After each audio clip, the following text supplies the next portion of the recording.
Hello. Welcome. I don't have anything to talk about, but I'll pass it on to whoever wants to say anything. Open forum. Meepledorp. No. Perfect. Said anything. Smeepeldorp? Reepeldorp. Schmeepeldorp. Schmeepeldorp. Dorp with a P. Oh, dorp. Yes. Pronunciation Okay. is very important because if you go off pronunciation, it's not translated in a very PC. Yeah. I need it's Yeah, like, Schmeepeldorm is a very different world in the And Schmeeple community. Oh, yeah. Canceled. You should not say it. I This say is also a it. tonal language, by the way. Yeah. Yeah. It's a real The language of Schmeeple Schmeepeldorp, is very... Schmeepeldorp and Schmeepeldorp are two completely Yeah. different things. You just can't joke anymore, you know? Eh. Yeah. Everybody's so Anyway, sensitive. Schmeeple, Schmorple, Schmoople, Schmoople, Schmoople. okay. Now I feel like you've become completely untethered from reality. Now you're just making fun of the Swedish chef. Samster. That's a very different dialect. Lex, do you want to talk about anything or no?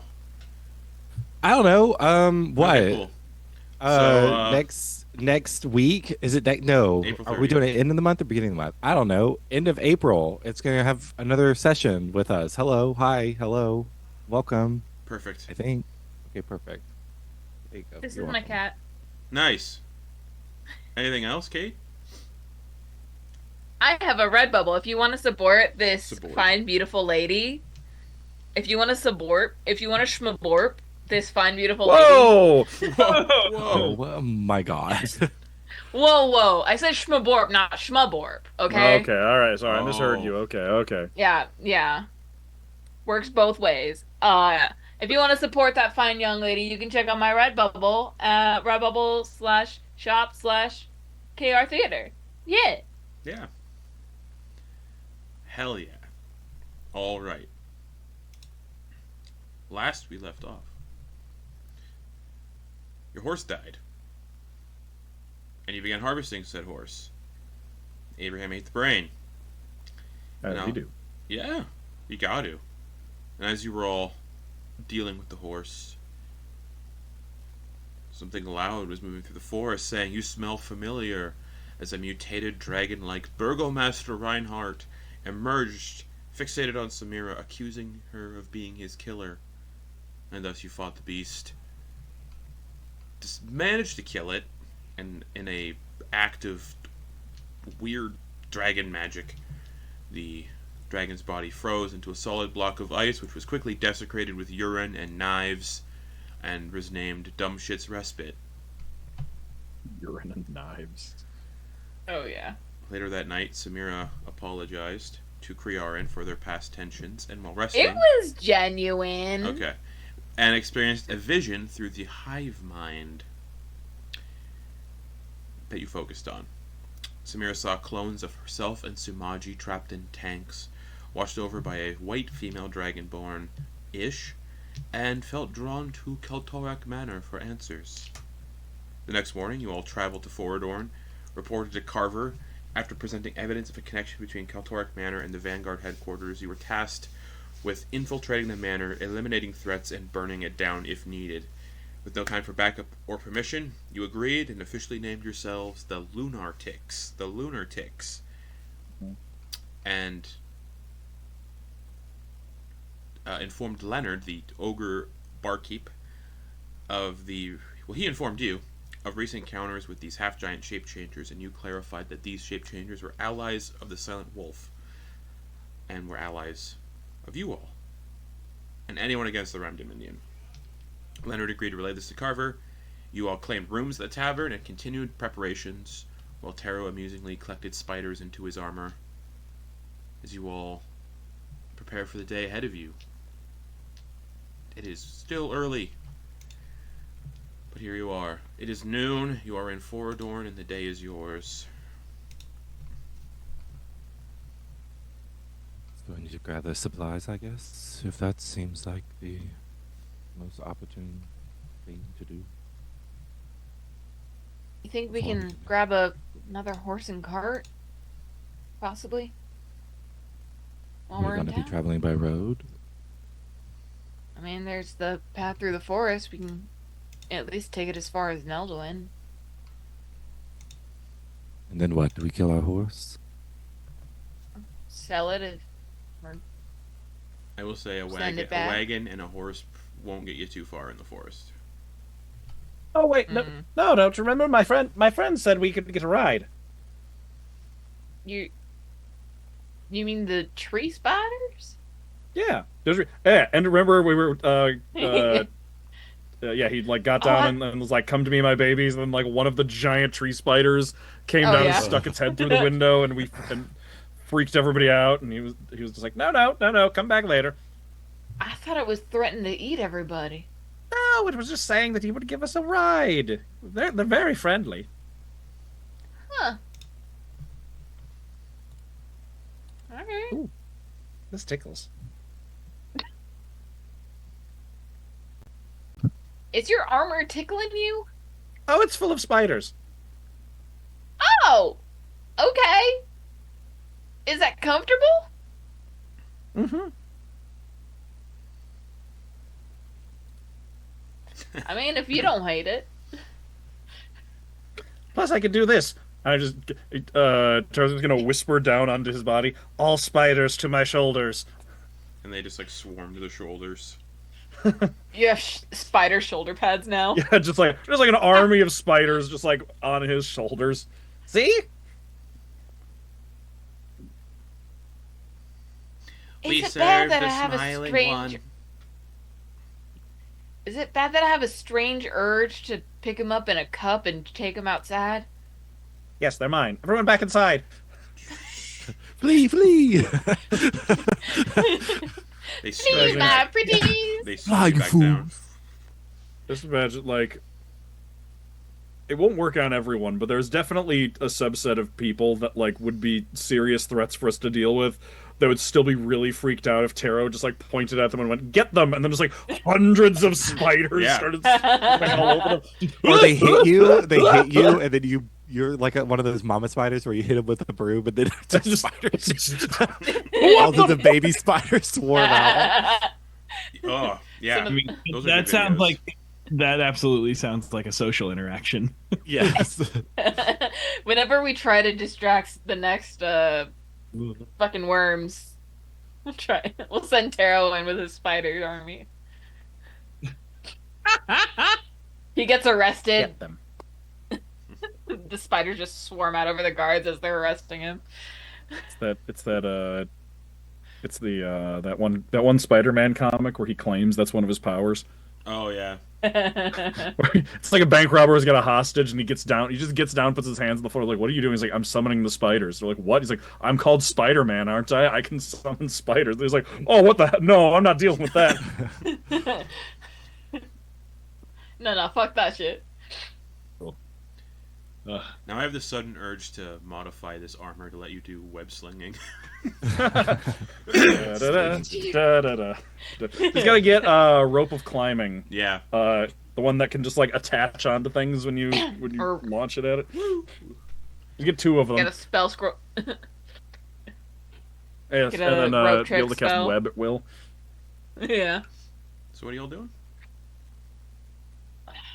Are We we? have food. We have food. We have booze. Yeah, Leonard gave you a bunch of like food rations, and then he gave you like a keg of brown ale. Yeah, is there anything else Some that we brownies need for a that second. you... Yeah, keg of Scooch, brownies. do you want to pick up any parts for Penny? Hell yeah! All your... I usually just, find whatever, but if we're stopping by, if we were to roll on through a blacksmith, I wouldn't mind if they got any parts like that, or maybe some sort of shop. I wouldn't hate rolling through. Do you want to spend the day here? Nah, I mean, I'd just stop because we got places to be. We're we're moving and shaking. Right, but I don't think we're going to come across a blacksmith walking through the forest. You are still in town. Right, I Oh, know. sorry. That's what I'm saying. Like, if you do need to get parts, it might just be good to get extras, just in case something Get happens. Even just some scrap that you can mess around with on the road. Da-da-da. Your inventions are very good. I'd hate for you to stop. Yeah, I mean, let's. I mean, if you guys, I mean, I don't need like a whole day. What if we stop for like, I go stop for like an hour. Like a lunch break. Yeah, if you guys don't mind, I'll go haggle a little bit and do some fart footing over there. Yeah, no problem. Here, and she's gonna hand over her chainmail, her extra bits of chainmail. You need this fixed up? No, you could use it, maybe melt it down, or use it in your next creation. Okay, Penny, open up. He starts feeding this chainmail into the dog because it's just got a sort of empty chamber in its stomach. Amazing. So it's gonna start. That would actually add weight to it. So its tackle would actually knock people over at this point because it's like solid metal. It's like more weight inside. She doesn't get tired. All right. Well, I'm gonna go see if they got anything. Does anybody need anything? New helmet. New weapons. What do you need? I mean, if you find a caterpillar's cocoon out Okay. on the streets, All right. What? I'll be honest. I'm trying to be a sorcerer who maintains material components. Oh. Caterpillar's cocoon. Okay. I'm trying to be a sorcerer and do that. So In a winter. we'll see how long it lasts. Yeah, in a winter wonderland. All right. Yeah. As you're like walking around the village outside, because I think last session ended with you guys leaving the tavern. Mm-hmm. Everybody in town that was in the it's a very small village of like 450 people. Everyone in the vicinity of the tavern is kind of just like looking up in the trees, walking around like concerned.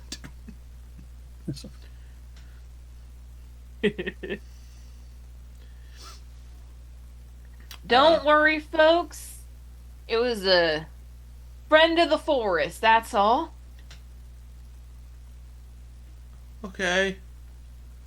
You know, Masquerade, sometimes someone's worry. Are you sure about that? Yes. I know a good distraction can go a long way. Your distraction was not taken the way that I think you intended it to be taken.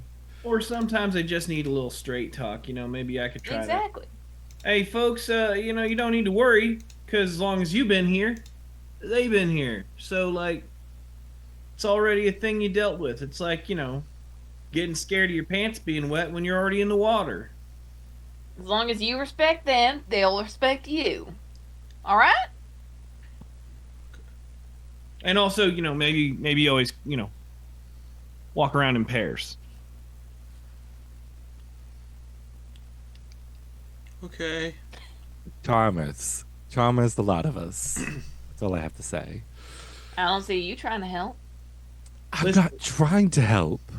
The last time I've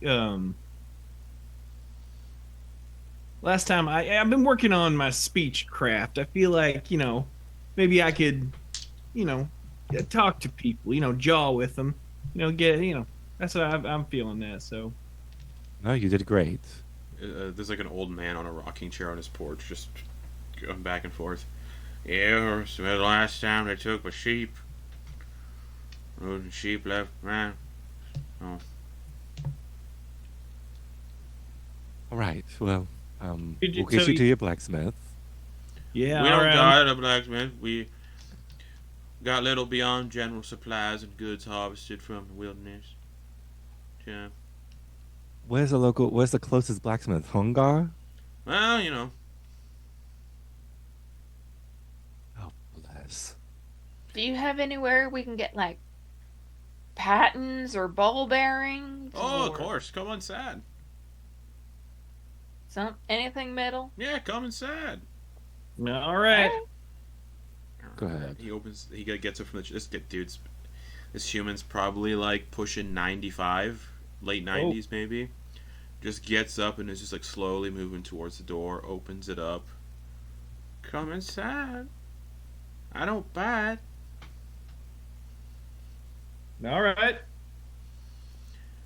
I got no teeth, so I can't bite.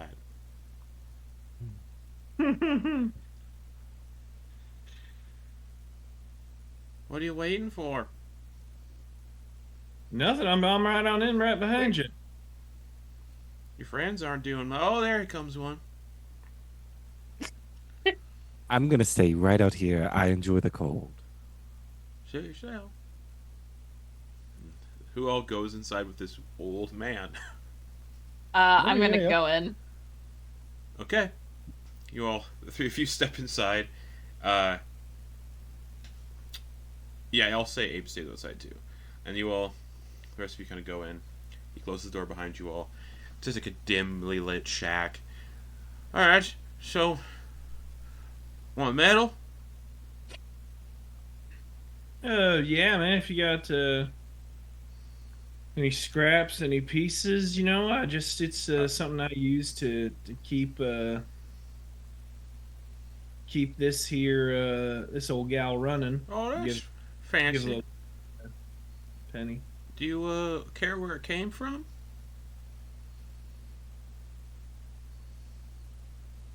As long as it's not super low quality. Oh, of course not. You know, if you know where to look, you can find anything anywhere. And they haven't caught me yet. Fair enough. He like opens up a closet that's near the door, and a bunch of just like random pieces of metal and junk just kind of fall out. Yeah.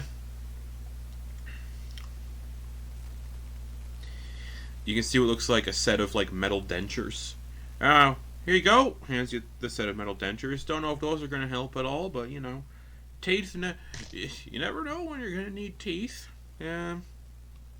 Oh well, I couldn't take your chompers. Oh, they don't fit. Huh. What'd you say your name was again, sir? My name?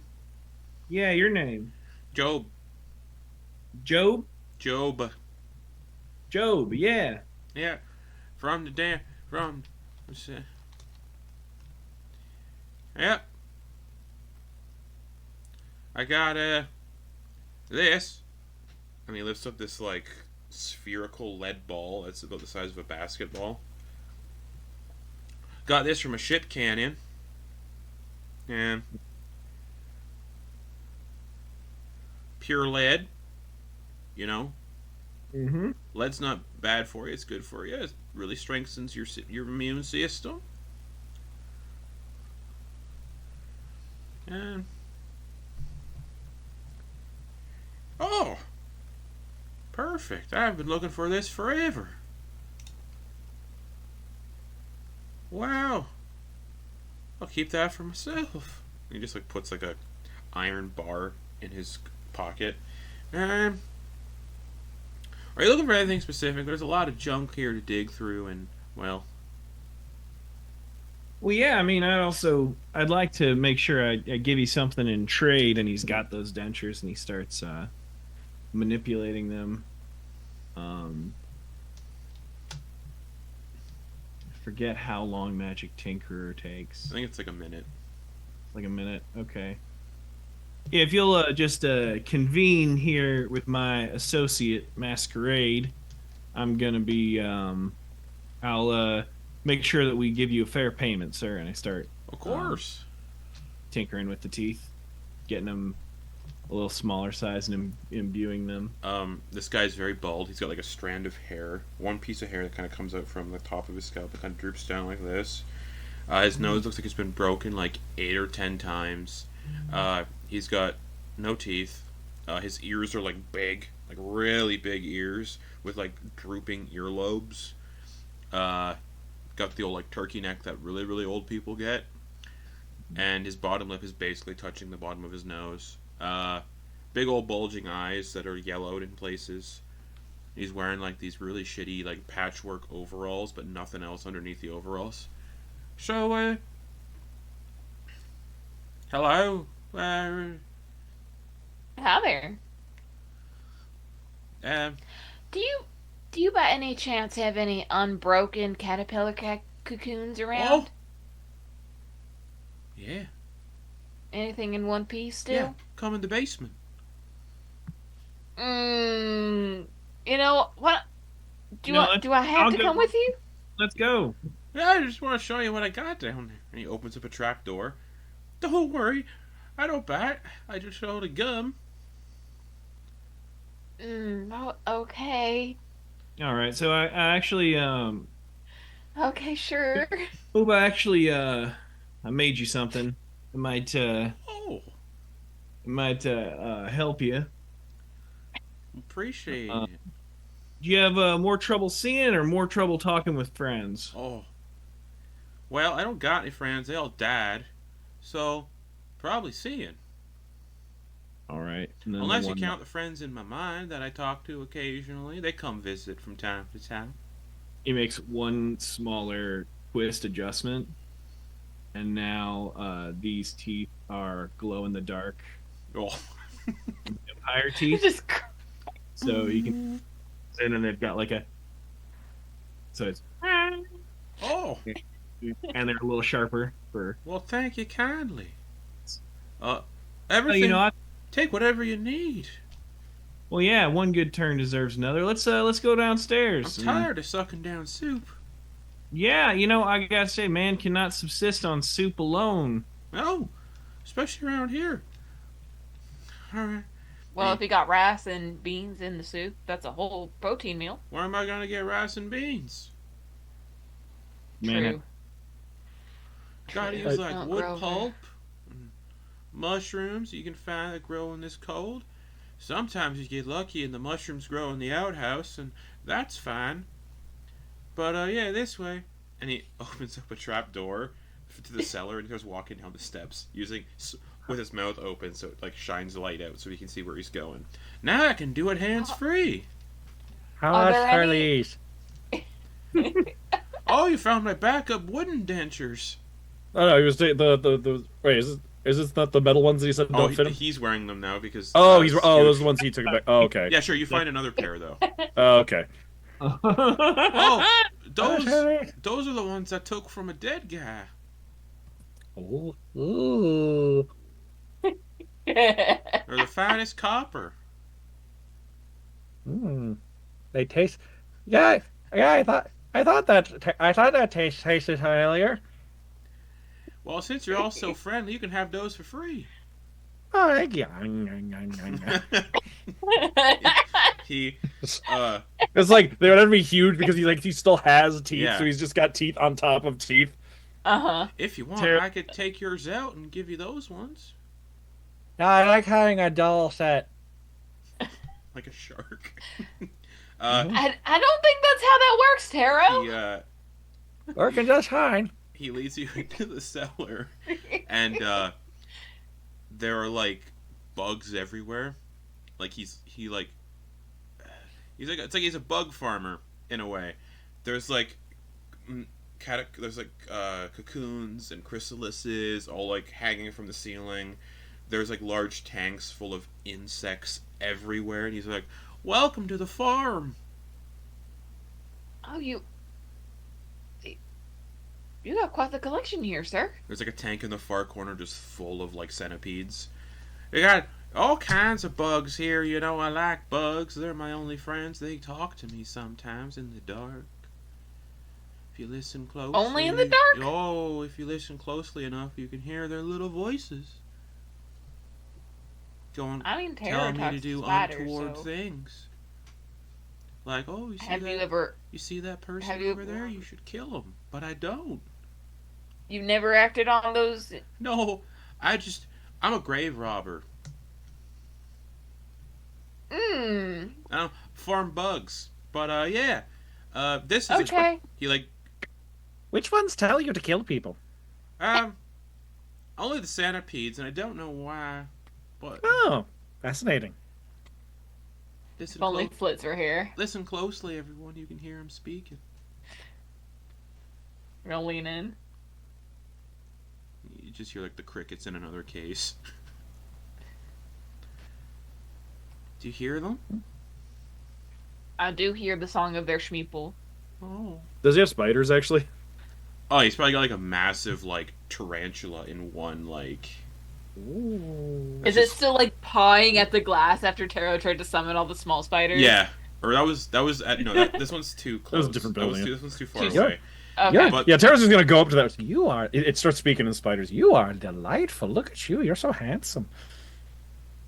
Kill all the non-believers. Ooh. Sacrifice And- them to the Spider Queen. Ooh. Who's the Spider Queen? She's dead now. Seems to be an issue for the sacrifice bit.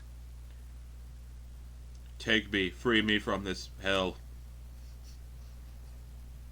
I will I'll be do your my best. constant companion. Ooh, what's your name? I don't have one. We'll work on that. All right. Tero is just going to Tero while he's sitting there talking and speaking spider. He's gonna say something like over his shoulder to the old man. Yeah. In spider. Just Okay. like, excuse me, could you tell me about this tarantula? But in spider to see if he responds. Oh yes, of course. So, the spider is here.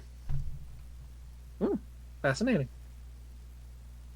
Is he speaking spider back? Yeah. So you guys all just see Tero and this old man just speaking, like chittering out of nowhere.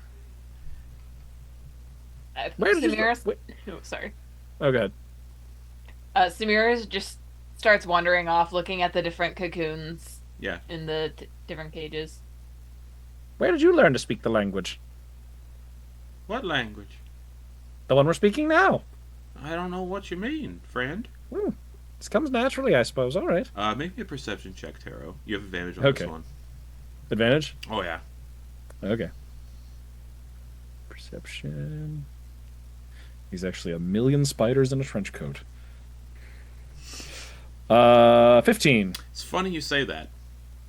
This man has been dead a very long time, and he is being puppeted by a colony of spiders inside him. Friends, I know your secret. Shh. I won't tell. But would you mind why is the big one in prison? He was lured away from the Spider Queen. Lost the If faith. he's no, because he's saying worship worship the Spider Queen. Yeah, he just wants to get free. He's a liar. Oh, would you mind transferring him into my custody? I could take him off your hands and try and rehabilitate him. Of course. All right. And this old man Come. kind of just limps towards the case with the tarantulas in it, opens up the lid, reaches down, pulls out this like shock white tarantula and just hands it to Tero. Well, hello there. Hello. Would you like to join the rest? Come here. Come on. Come Yes. in and meet everybody. Just puts him in his collar. This tarantula just goes down the collar. Right. Now, the old man goes back to common. Alright, so you want cocoons? Yeah, take whatever you need. Just make sure I got enough for my hobbies.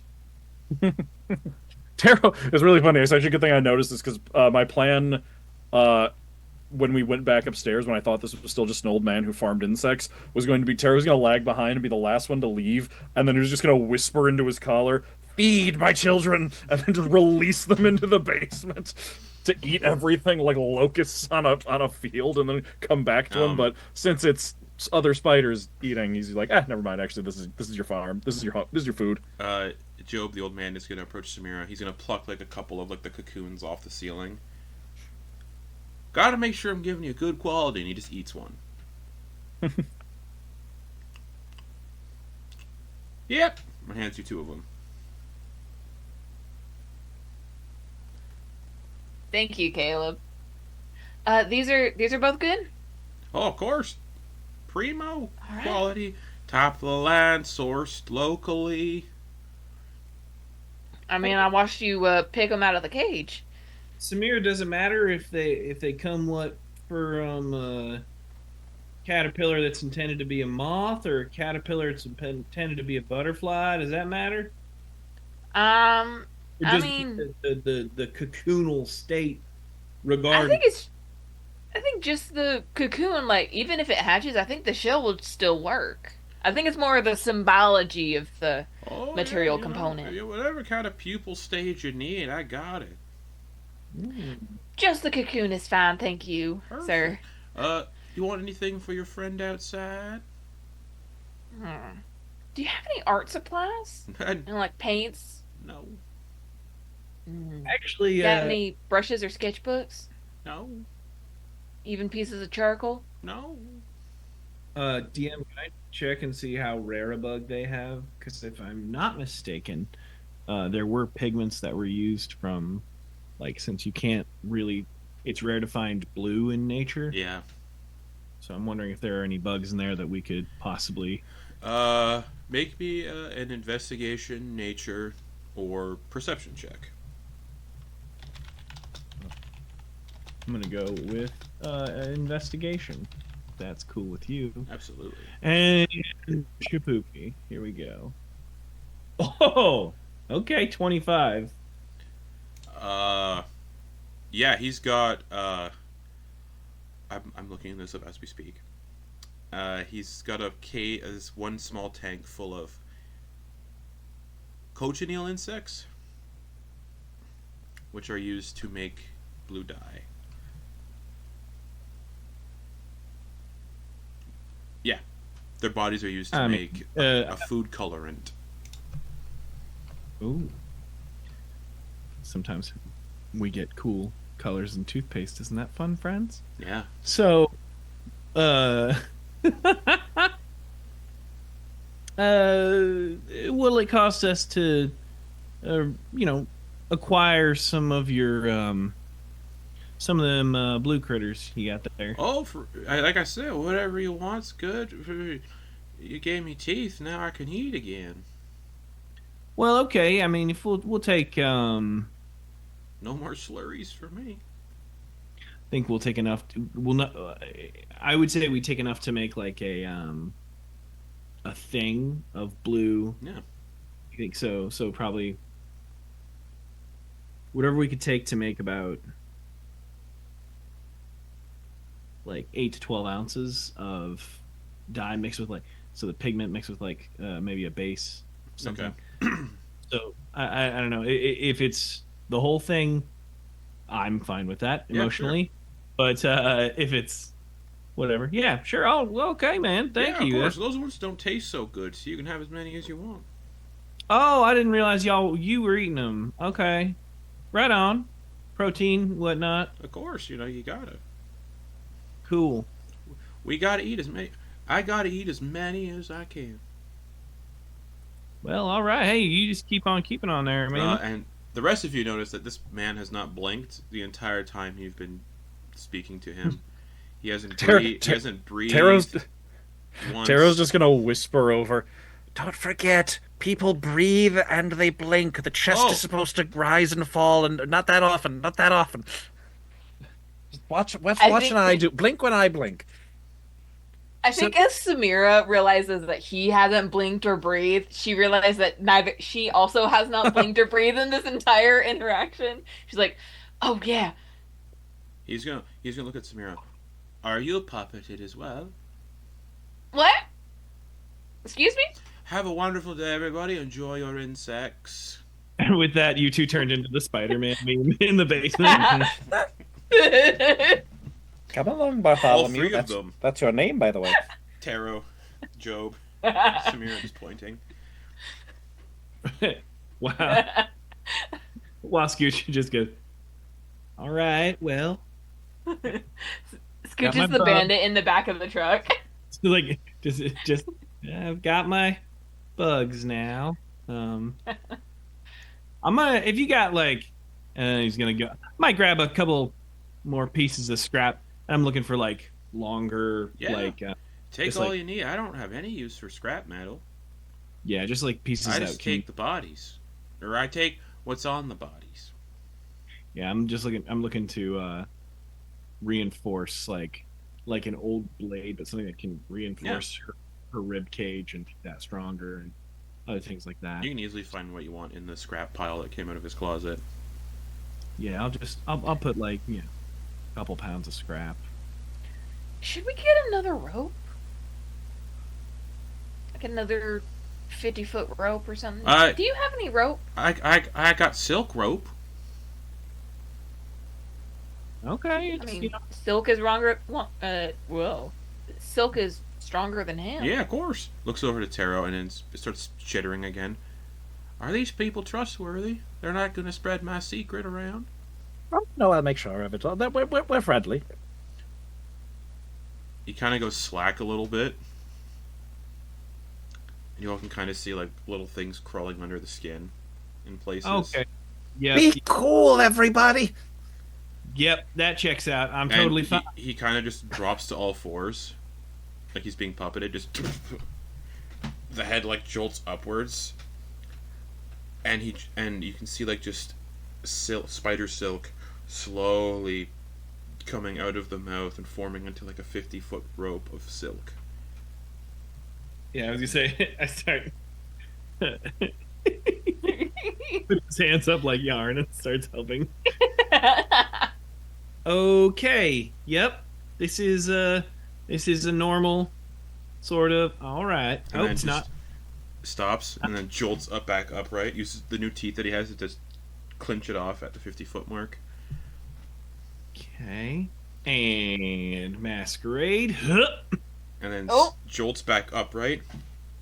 I hope I've been of some service to y'all today. You've been great. Perfect. I've been pleasantly surprised today. I'm going to leave you with something that I think will help you blend in should people come knocking. 'Cause generally, them who's trying to not be found out as puppets might dabble in coin trade, and he gives them like 5 gold so that if they don't spend it all on one thing, they take the 5 gold and they just put it in their overall pocket. Alright, well, It's dinner time, so okay, well, that sounds like a true nightmare, and I wish you an enjoyable feast. They drop down to all fours again and they scurry towards the nearest wall, up the wall, up onto the ceiling. Their head kind of turns, they kind of like tilt their head around, and then they just perch above these like tanks of insects and slowly just drop little tendrils of silk down into the tanks like a fishing line, and then snare insects that way and just reel them up into their mouth. Have a wonderful day. You as well. Lovely to meet you all. You as Tero well. says in spider. You as well, in spider. Yeah, buzz click and whatnot. Thank you very much. As we're leaving the building, I'm gonna ask Tero, was he a man spider? Oh, no. He's a dead body filled with spiders that are puppeteering him. Oh! How did they speak common? They move the bits. Without him breathing? Yeah, you heard about it, right? Push the they're really in there. Oh. Yeah, it's surprising a colony, working together. They can easily make him into like a squeeze box of sorts, Mm-hmm. Fair. And now we have as long as the vocal Bartholomew cords here. are- Say hello, Bartholomew. And spider Whoa. says hello. Just a white tarantula peeks out from under his collar. Just as you all leave the house, Crearyn, you see a white tarantula poke its head out of Tero's shirt and just look at the group. Hello, You've been there Sculpty. for quite some time. Is everything all right? Did you give us your Oh number? yes.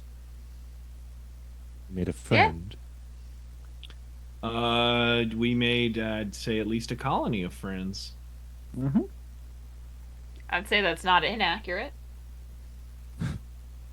All right. But, You've added more to your collection then. Oh yes.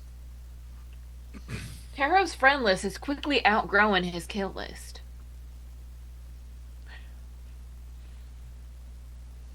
To be honest, I don't believe that to be true, but that's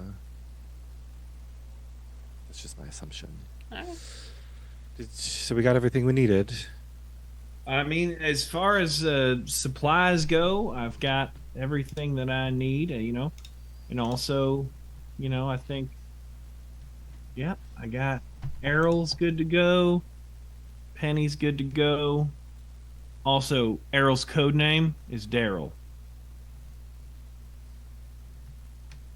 What is Pennies? Pooch, pup, whatever. Alright. I don't know. I figured if someone remembers I got a Ooh. mechanical dog, I'm kind of fucked anyway, so.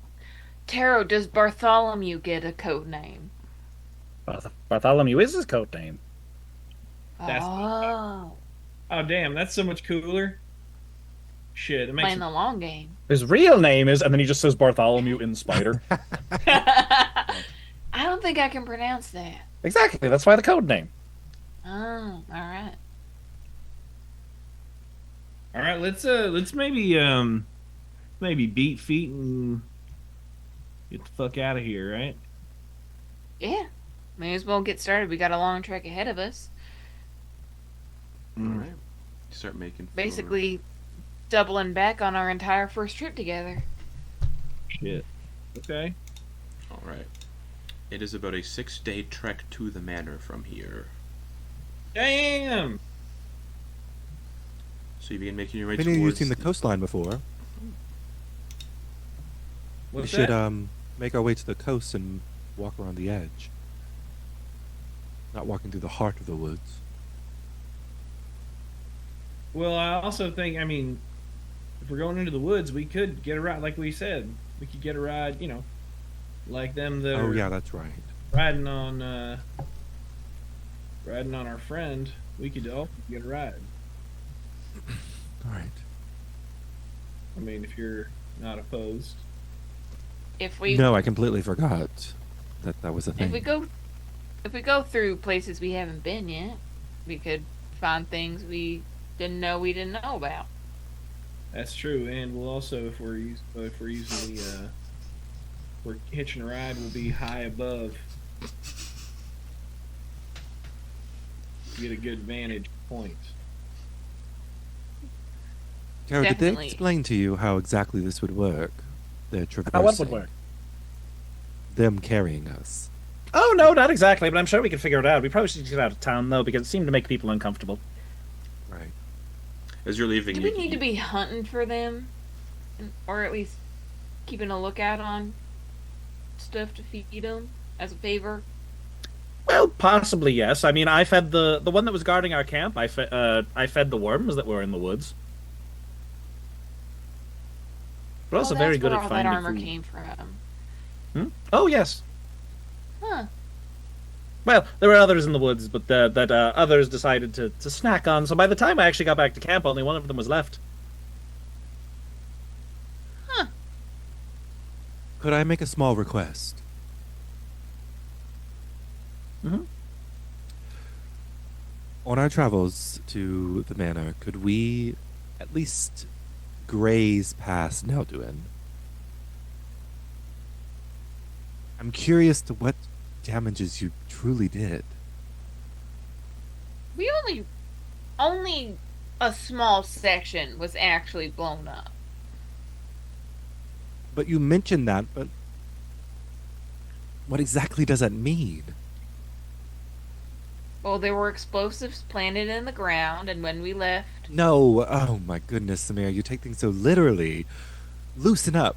You're not facing rigor mortis, okay? well, You've you're been- clearly not getting our sarcasm and turn of phrase, so I gotta spell it out Your for accent doesn't really give you the sarcastic supposed tone to that mean? you. I'm just saying that your tone or your accent doesn't really give off sarcasm always.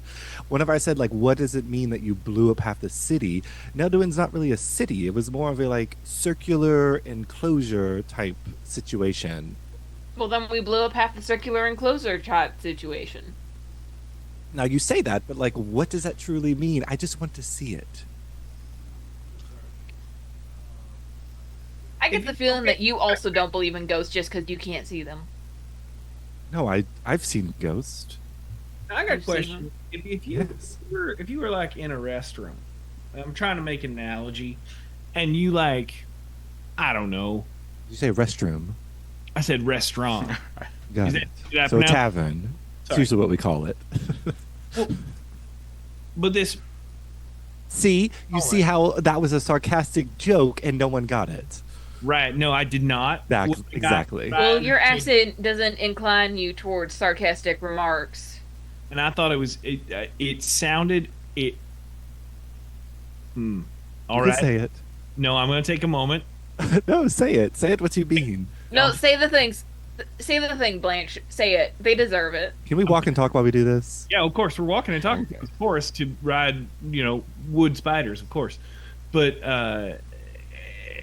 the way you came at me felt hot, and I suppose maybe I need to cool down, and maybe we're just learning how to communicate. Just lay in the ground. It's full of ice. That's the best way to cool down.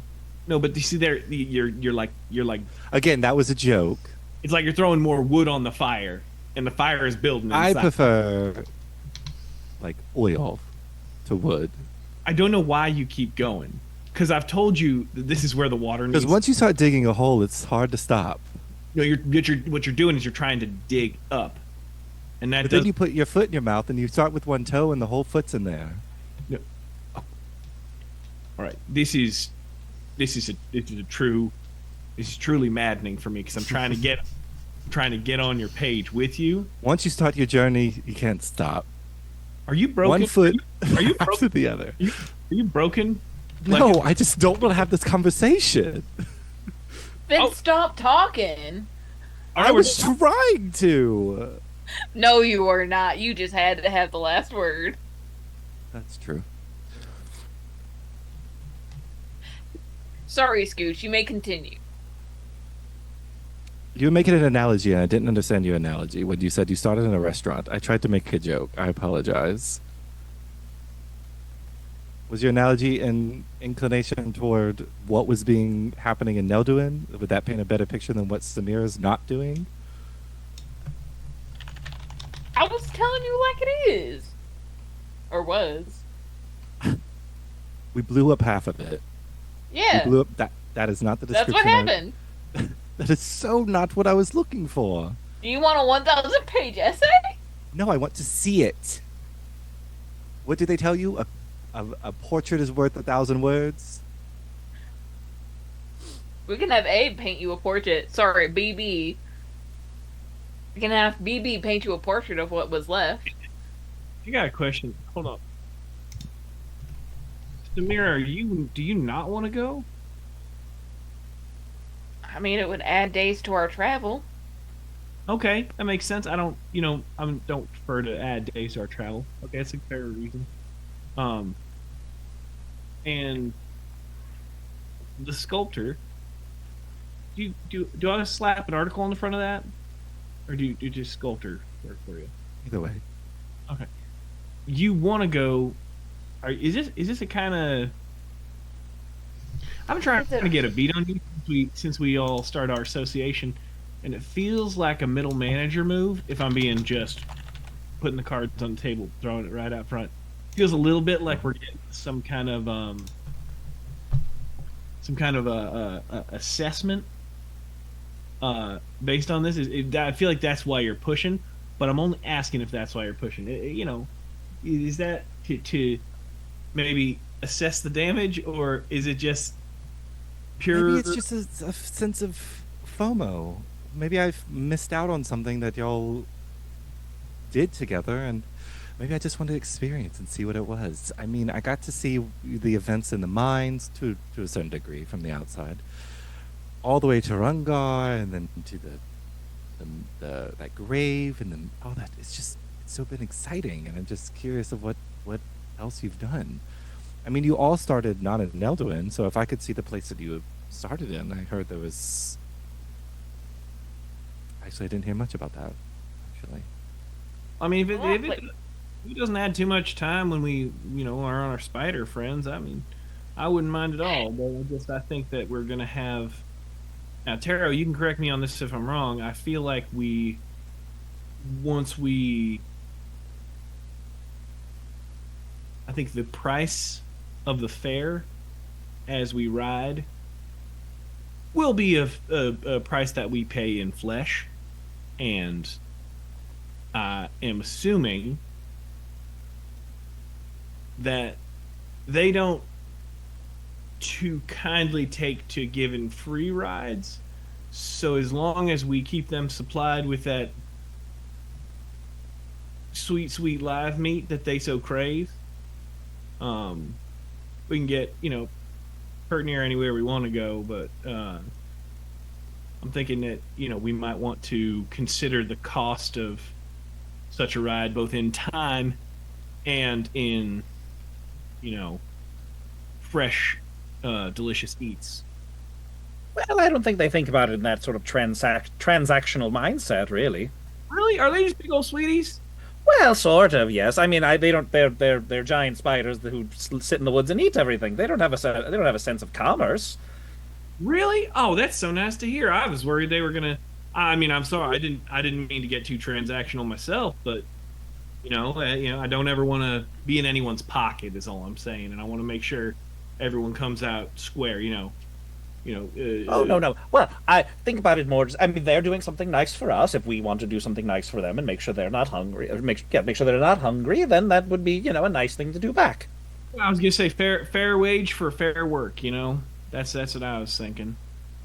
A little more of a I scratch your back, you scratch mine type thing. Okay. With I think by comparison, we don't weigh very much to them. Plus, they think of me as their friend. They like helping out their friend. Okay, just like you, then. Nice. I like that. You know what place probably is full of... If we're just talking about, hey, scratching backs and stuff. Nelduin probably has... stuff there, people there. Alright, fine. We can go to Nelduin. I will say, Carver It did means tell so you. much to you. Carver did tell you earlier today that the Dominion took back over Nelduin, and instead it's basically like a war zone. Not like a war zone, but I think he described it as like a fallout area almost, with how the Dominion's treating it. It's not like we are not on a time crunch to get somewhere as soon as possible while avoiding a basically brand new war zone.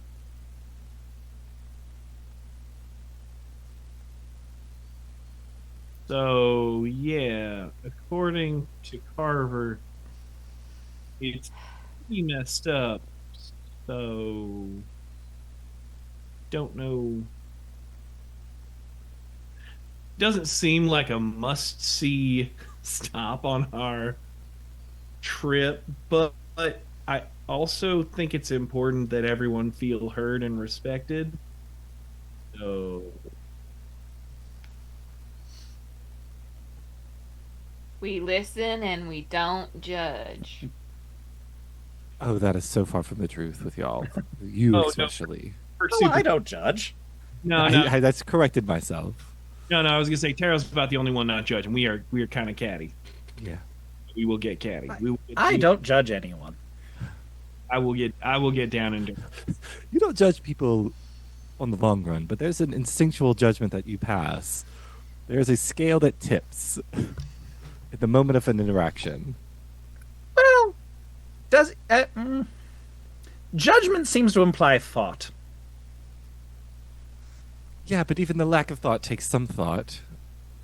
It's kind of just an impulse, Impulse and muscle memory? more or less. As you're walking in the forest, distracted by the conversations, mainly, everything.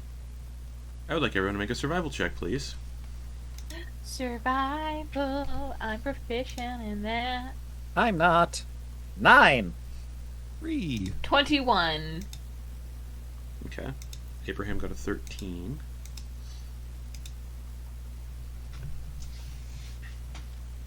$18. Perfect. Who all got below a 13?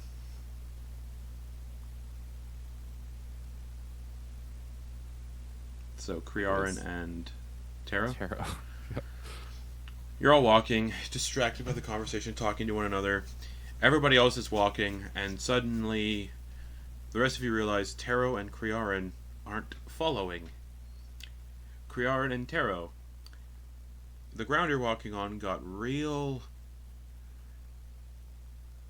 weird, like smooth and undisturbed, and then you kind of just sunk into basically the snow equivalent of quicksand. Fuck. Okay. Wait, no, he isn't. Oh yeah, He said Tero's he can not. walk on top of the snow. Oh, God. Crearyn, you fall into the snow equivalent of quicksand.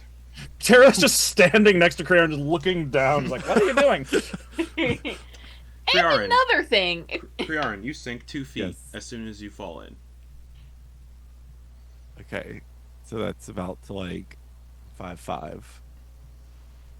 Have we lost sight of Tero and Crearyn? You would probably hear them no longer making crunching sounds in the snow behind you. I'm gonna turn around. Yeah, you see Tero standing there, and Crearyn is like buried 2 feet deep in the snow, and it looks like they're sinking more and more. Oh shoot! Wait, can Tero, you said can walk on the snow, right? Yeah, So can Tero just like walk on the snow directly, like in front of them, and just like grab their hand and pull them up? yeah. Make a athletics check. So I'm gonna. Can I assist with this? So as the hand comes up, there is a a much smaller hand, about the size of like a halfling, as they have shifted their form to be about halfling size to reduce their weight. Oh, You see one hand is like grabbing all the like their clothes and things like that as they're gonna try to assist you in that way. all right. You have advantage, Tero.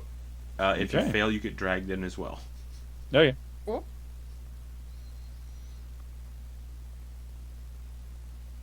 21. 2 19s. So you all look back just in time for Tero to walk over and just pull Crearyn up out of the quick snow. You go. Can't have anyone getting lost or falling behind. Come along now. Oh, wait, that was Vinful. Wait, 1 second.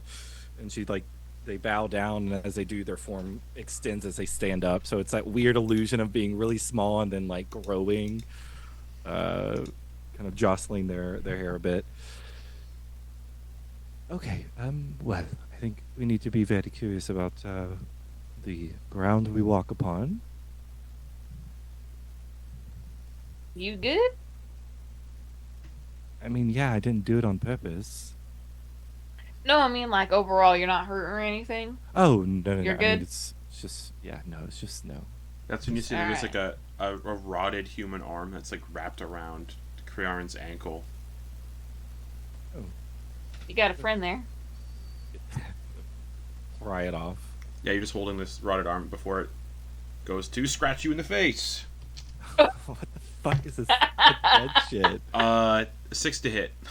It's just like Can I throw it up in the air, grab my spear, and try to like kebab it? yeah, with disadvantage. Sure.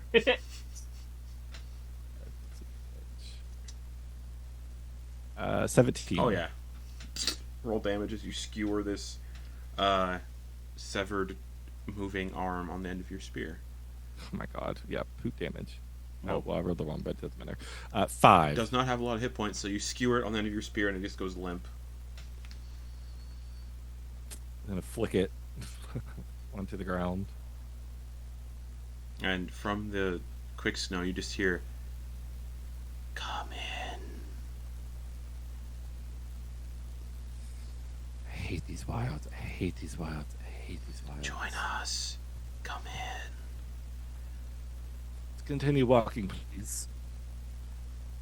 Yeah, just keep your eyes peeled for more things like that. And as you're walking, the snow it's like starting to like go downwards, and Crearyn fell into one of those craters. Ah. Oh my god. Crearyn is gonna walk in. So wherever Samira's steps are, Crearyn is like 10 feet back, walking in Like Okay. in tandem, they have adjusted their stride to be exactly like Samira's. Okay. So are you all heading in the direction of the coast and walking along the coast like Crearyn suggested, or are you just going to walk through the heart of the forest? I think the plan was to maybe try and find some of them spiders, get a hitch ride to where we're going, maybe cut some of our time. I know we've got maybe I'd like to dig into the coast would be the shortest route. Okay, I mean, as long as we can maybe cut some of that 6 days worth of travel, Yeah, for sure.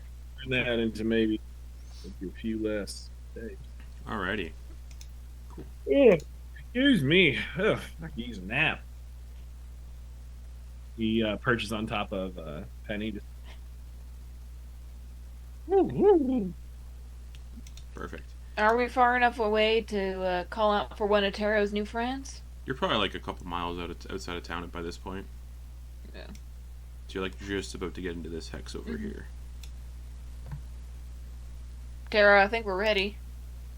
All right. Ali oxen, friends. Roll percentile dice. Okay.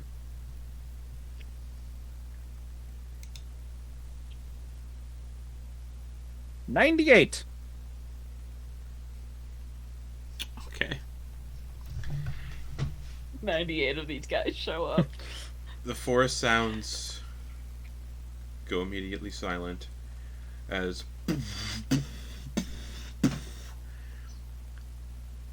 a good collection of the trees around you shift and move, and a giant spider-like head with a snaking proboscis and a lamprey-like mouth just descends downwards to look at you all. Greetings. Hello. Aye, Would you mind giving my friends and I a ride? of course. Why, thank you so much. You're so kind. The bristle you have to climb. The bristles on the legs are big enough to be like branches that you can use as like foothold and handholds. Climb up onto my back. Don't be disturbed by my children. Ooh, babies. Tero's gonna be the best like babysitter. The Tero can easily just go doop, boop, boop, boop, Best boop, spider up the uncle. leg. Tero can just walk like straight up the leg, no issues. Everybody else is gonna have to climb except for Scooch. I'm also going to try, I mean, I can roll at any disadvantage. I'm going to try and fly up with Penny. Oh, that's easily done. You can even like share the work with Errol, and both of you can kind of like grab Penny and just. Everyone else is gonna have to climb. Abe will just cast levitate, I think. On himself? Or on all of us? You can only cast it on one. You can only cast it on True. one person. So he's gonna cast levitate on himself and use that to. Yeah, cast levitate, and you can move only by pushing or pulling. While on levitate, you can't just float around. However, so yeah, he's just gonna cast levitate on himself, and then just start using the leg tree bristles as like anchor points and pull himself up, leaving just Crearyn and Samira to find their way up the spider legs. I'm gonna start climbing. Athletics check, with advantage because the spider's helping. Okay. It's not quite straight up. 21. You get to the top. 15. You get to the top, and as you all get to the top of the spider, like its back, is covered in hair-like growths that look like the top of pine trees to help them blend in. And as you get up, there is just rotting meat and flesh everywhere, and there's like bear-sized spiders up here that are just eating it.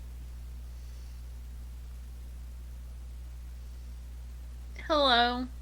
Hello, everyone. They all look towards you with like hunger in their eyes. No, We're guests of your parent. They're guests. Don't eat them. Where are we headed, friend? Which way, friends?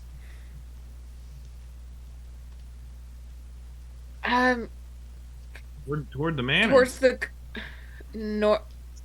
northeast towards the coast, and then That way. This thing starts moving through the forest. Are we above the trees? Are we like You're like blending in with the treetops. incurring, try to like get to a vantage point to look to be able to see? Like you're gonna climb up one of the tree-like growths on this thing's back to like get a vantage point. Yeah. Okay. As you climb up, these tree-like growths are real like sticky and adhesive, and you as soon as you go to climb, you stick to it.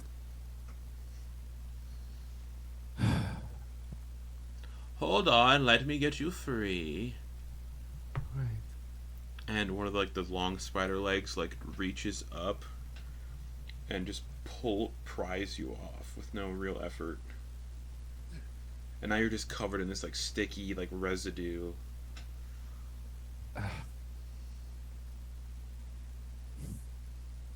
Here, are you trying to get vantage point? I just wanted to see. Yes. Grabs you and lifts you up.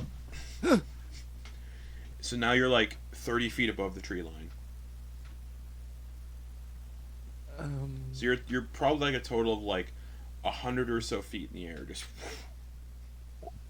Can I just stay up here? Could have looked at Tero. Can I just stay up here? Of course. Look, you're flying. And you can see. King of the world. You have no cover, basically. And you can see for miles. And you're headed towards the coast, towards this vast frozen Tinefall depths, basically. You can see like numerous like icebergs like drifting, and then just mostly just a sheet of solid ice. Like that entire ocean is mostly just ice. And you can see points where like ships have like broken through the ice at one point. And you're moving along.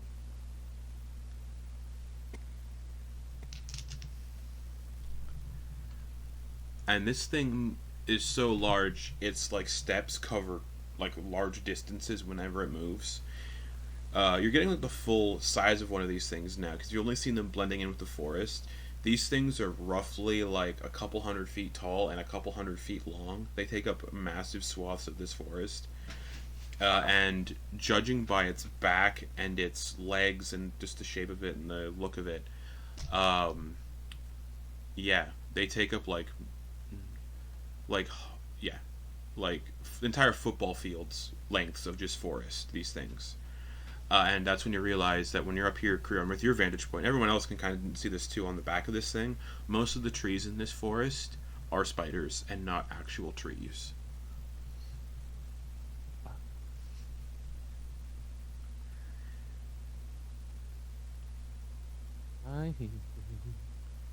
And the spider just keeps talking to Tero while you're moving along. My children need to eat more than I do. They need to eat about once every 3 days. My kind, we can go for months at a time without eating if we find something substantial enough, and this forest is full of substantial food sources. Yesterday we got a dragon. Ooh. How big of a dragon? Only a young dragon, but that's enough. Very nice. I want so badly to speak spider now, but I can't. And in what should have taken about 5 hours to get to the coastline, takes you an hour. Just how big this thing is and how quickly it can move, which is footsteps. Okay. So you get to the coastline, and it's a sheer, like, 100 or so foot drop down to the ice down below, and the jagged rocks, and it is walking along the cliffside.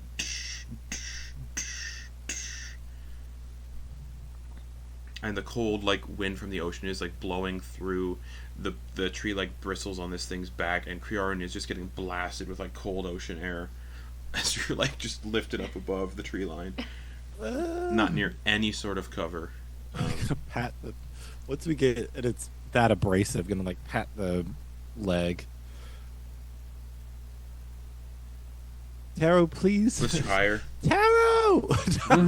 Tero, I want to get down. Oh, they would like to get down, please. And they just pull you down, and they set you gently back down on the back. but they can't see where they're really setting you, so they kind of set you into like one of the meat piles a little bit. Lovely, lovely, lovely. Your name is Tero, friend? Yes. How dire is it that we get to where you need to go? How dire is it that we get where we're going? I think it's. I mean, we were told as soon as possible, so pretty dire, I think. Pretty dire. Okay. Hold on to something. Hold on, everybody. Crearyn's just gonna slap one of the growths. Tero does not, Okay. but he doesn't need to. Yeah. He sticks. Tero clenches his toes Yeah. and hopes that works. So yeah, who's all gripping onto something? I'm gonna see Crearyn just put a hand on one of the trees and follow suit with a different tree. Okay. I'm gonna, yeah, it's a Penny seems to her head like servos, and then her paws like turn more into claws, and then she sinks her claws in, and then I pull like a leash out and hold onto her by the. Okay. You see the children, the baby spiders, again, they're like the size of like grizzly bears. They all just like burrow into the back, and just their heads are sticking up. Oh, Just fuck. and the spider stops moving northeast, turns to the cliff face, and leaps off.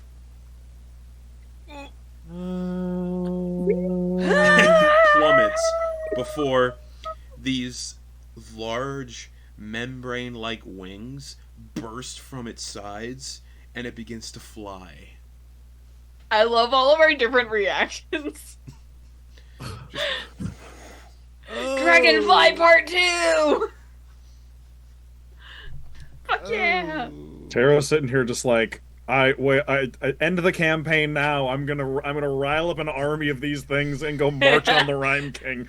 Tero's Let's gonna go. be Let's get 'em. unstoppable. I hope so. Get him. Quite Your easily, allies here. one of the baby. best allies you could have made are these guys. Yeah. So it, So March glad we didn't piss onward. him off early on. so It it, would literally be the treants marching upon one of the Isengard. towers. Like He's like, literally. He takes off, just all the spiders just take off and swarm after The whole him. forest. He's like, what the just fuck? This whole area is Pretty. deforest. Yeah, entire the forest forest. is deforested. Just One fell No, it'd be really funny. He just looks out his window one morning, just there wasn't a forest there before. Oh no. so the spider. No, leaps that's off- Oh, sorry. No, what battle is that? Where the forest just like. No, not I. It's the one where like, it's later. It's like I think it's Minas Tirith maybe. It's the one where like they turn the orc army retreats into a forest that wasn't there before. That is. Oh, Pelennor Fields? Oh, it's after Helm's Deep. it's right after. Oh, is Helm's it Deep. Helm's- Yeah, okay. because the orcs fleeing Helm's Deep and they flee into Fangorn Forest. The answer is like, nah. Yeah, well, because I remember in the Maybe- movie, it's like it pans over. And it's like there wasn't a forest there at all Yeah. before. 'Cause it's like the pass between two Yeah, mountains. it's amazing. And then just the- like it's- the whole forest just goes whoomp. And you just hear. Now the I orcs, have to rewatch Two Towers. Oh yeah, and you just hear the orcs going. Ah!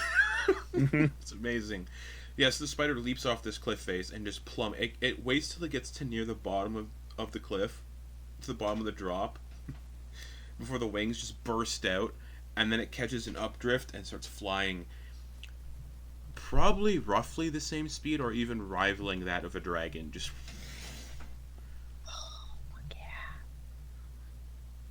Tero, this is so cool! Crearyn, who's only adhered by their hand, immediately is just like. Gonna slap the other one and just like pull it. Give me a Constitution saving throw, just to see if something happens. Yeah, rolled an 8. An 8, your shoulder pops out. Just Ooh. Not again. and you take 4 points of damage as it nearly rips your arm off. Just Okay, then the other arm is slapped on, and they're gonna press like they're gonna press more of their like forearm against Yeah. it, so it's not just this. yeah. Just Not just tearing at the skin of their hands. Yeah. and this thing starts flying through the air at incredible speeds. So much for productivity! And it starts to go up towards the clouds for cover. Just... And with each flap of its wings, it looks like tiny little, like dust is, like, falling off the wings and settling on solid surfaces below. Spores. Just laying some eggs. These things are gonna take over the planet. They reproduce so much, and they're so big. They're what fun. limits Hey. their population? This Hey, continent. maybe they only reproduce one day a year. And it begins to fly. I believe I can fly. Yeah. So instead of taking like instead of taking like 6 days, the speed of this thing's going is gonna cut the travel time down to like a day, if that. This thing is going so fast. It's like you're on Hell yeah. a 747. Just This turned a cross-country 7-hour flight into a 2-hour flight. we don't normally do this, friend. Well, I very much appreciate the exception. Like taking a Lamborghini on the Oregon Trail. Yeah. That poor Donner Party never knew what hit him. No.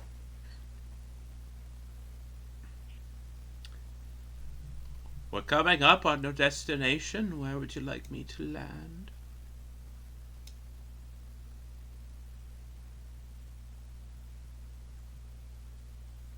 What are they saying? Oh, Is it the manor, right? Do you want a stealthy approach, or should I land on the manor? do you see anyone around the manor? Not currently.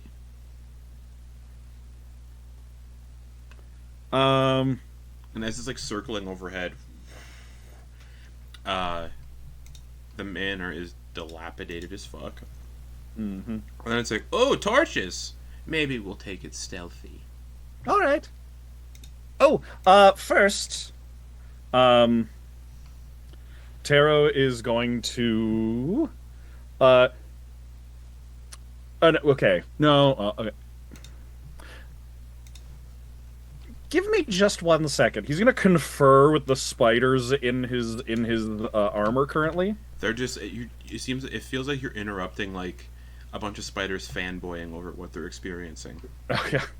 And he's gonna talk to them and see if he can talk them through the process of weaving a parachute for themselves. Give me an animal handling check. All right. +1. Let's see. Nat 1, so probably not. We can try. no, that's all right. I don't feel good about that. No. Yeah. Which I'm like, yeah. So never mind. He was gonna paratroop release all of them over the manor and have them scatter down so he could get scouts. But he's like, I can release them to the land. Okay. Yeah, this big guy will land just on the manor limits, and then as he's like, and so you don't have to climb all the way back down. He'll sort of like with the long legs just grab everybody and start setting you all down in the forest. Should you ever need our aid again, call upon us. Of course, and we'll do our best to find a way to give you a gift as well. Anything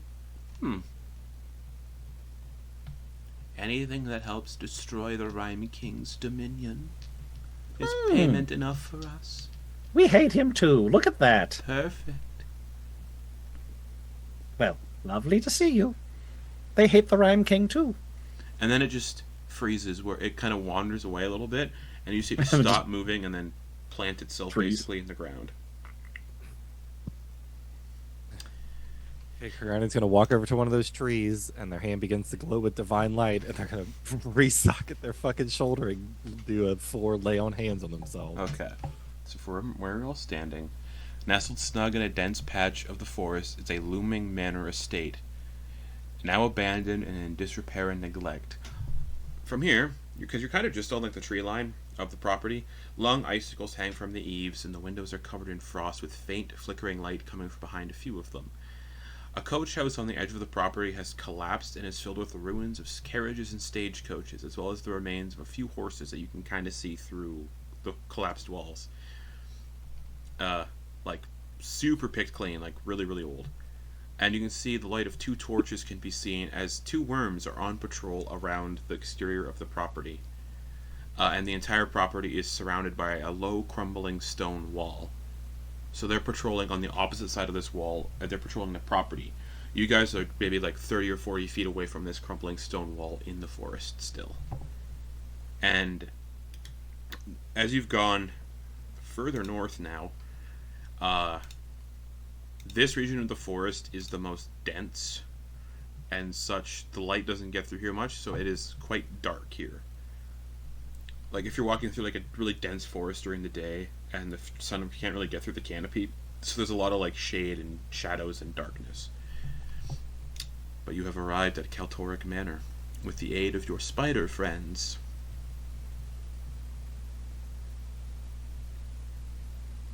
How do we want to do this? Yeah, you can see 2 worms patrolling the property. They got torches and they're just walking around, and it looks like it takes about 10 minutes for them to do 1 round of patrolling the grounds. Think we can sneak in there? I mean, I can certainly try. Abs- Oh, actually, I'll be right back. Tero's gonna try and sneak up like right to the edge of the wall. Okay, easily done. Like so the wall is 30 feet away, and then the worms and the house are like 100 feet from the crumbling stone wall.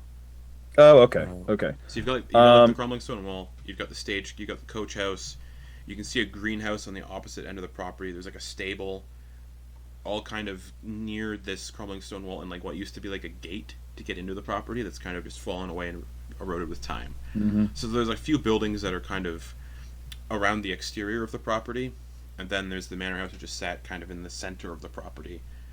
And the worms are they're about near the house. They're patrolling the exterior of the house, so they're about 100 feet away from the stone wall. Okay. Can we all move up to that wall then? Wouldn't Yeah, that be absolutely. more Yeah. places okay. there. Yeah. Is there the wall is like a perimeter of the house is like in the center? Yeah, the wall is like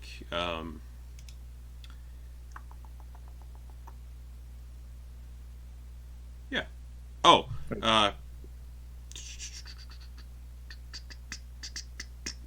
yep. There's a coach house on the edge of the property, which is kind of near the stone wall that has the roof is collapsed. Opposite end of the property, you see a greenhouse in a similar state, and near this crumbling border wall, probably like 10 feet away from where you're probably crouching and hiding, is a less decrepit, stable-like structure, and you can hear horses inside, like living horses. And then the 2 worms that are on patrol, just moving around with torches.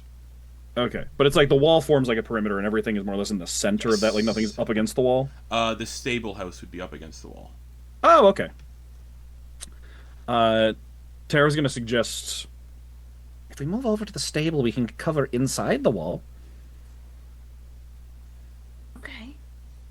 Let's do it. We're following your lead. All right. get around the outside.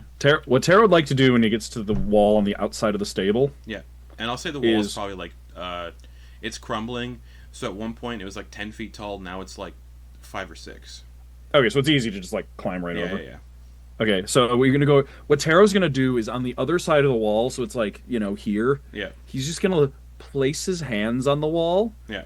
And he's just going to say, "My babies, spread out, sneak around, and see what you can find out, and I will find you and ask you what you have seen." And he wants to send the spiders out to spread out and scout for him. Okay. The swarm of spiders just crawls up the wall, goes into the stable house. Some scurry around the stable house, and it is impossible to see a spider moving through snow. Mm-hmm. Mm-hmm. and you are pretty soon vacated by spiders with just Bartholomew left. All right. All right. Well, all right. Would you like me to scout? Would you like me to scout ahead a little bit? Would you like to all hop over and check out the stables? Oh, wait a minute. Hold up. Why am I saying this out loud? I forget Tero can do things. It is his proficiency bonus. We're still level 4. Yep. So. Proficiency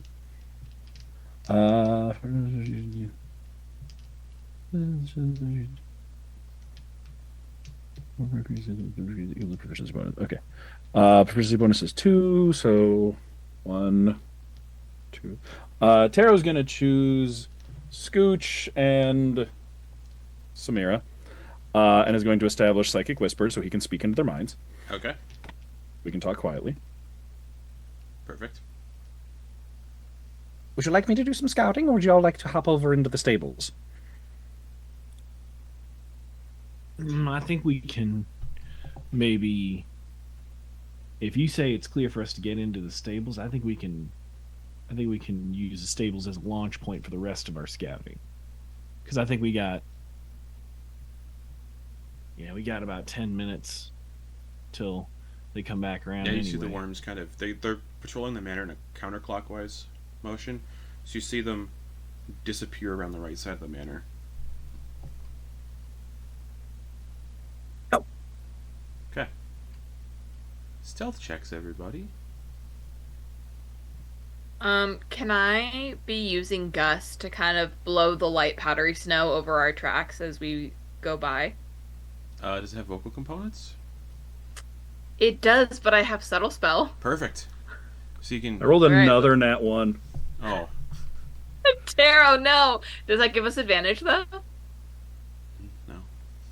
Oh. God, yeah. Well, this is what happened. Abe got a 10. Well, I'll still cover our tracks in case they see I us. only got a 3. Okay, well, luckily, the worms are far I away. haven't rolled yet. Okay. I still have my hood up, so I do have advantage. Well, I mean, 2 of them- 17. Okay. Luckily, horses have low passive perception, Oh. and the worms are on the opposite. Like, they're like 100 feet away. Mm-hmm. So you all get over the wall. Those of you who got below a 10, actually, what is a horse? Yeah. You guys, it's a bit of a difficult scramble up the wall, but you all make it regardless. And you sneak into the stable real quick to like get like basically a base. It's like a place on the property for cover. The stables here are far newer than the rest of the structure. Like, it was built far later than the rest of it, but still old. The stables currently contain 15 horses, each with Damn. their own saddles and bridles. They've each been placed in a stable with enough food and water for the horses for what looks like 7 days. And you can probably estimate that there's one horse per worm. So there's probably 15 or so worms stationed on this property currently. And yeah, there's a bunch of horses in this stable. I will describe them if you wish. If not, you know. I'd like to load the fart smell bolt into my hand crossbow. Okay. Potential incursion reasons. Yeah. Anybody else doing anything in the stables? No.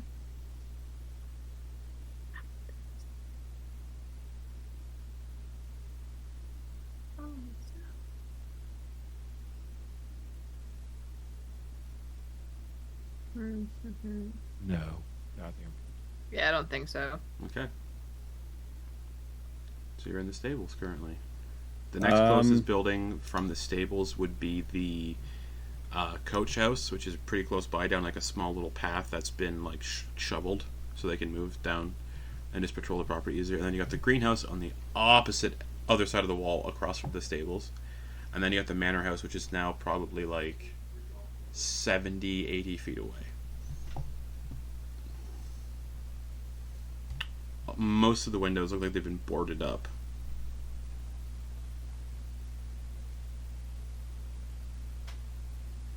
Alright, Tero, what do I do next?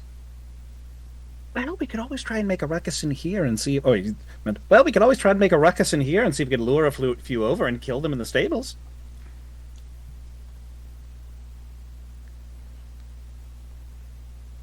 I mean, it's an idea. What do you think, Blanche?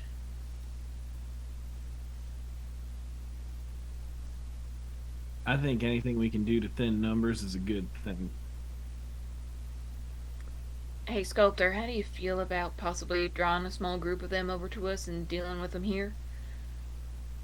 He's gonna kind of nudge BB and roll their shoulders a bit, get their spear ready. I think this is what we came here for, right? And I believe around this time that the two worms on patrol on the... You only see two worms patrolling the outside.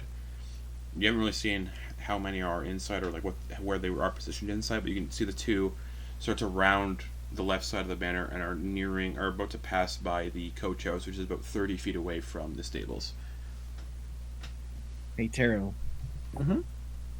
If I can get them to pay attention to something and turn their backs to us, can you go give them the old eyebrows? Eyebrows?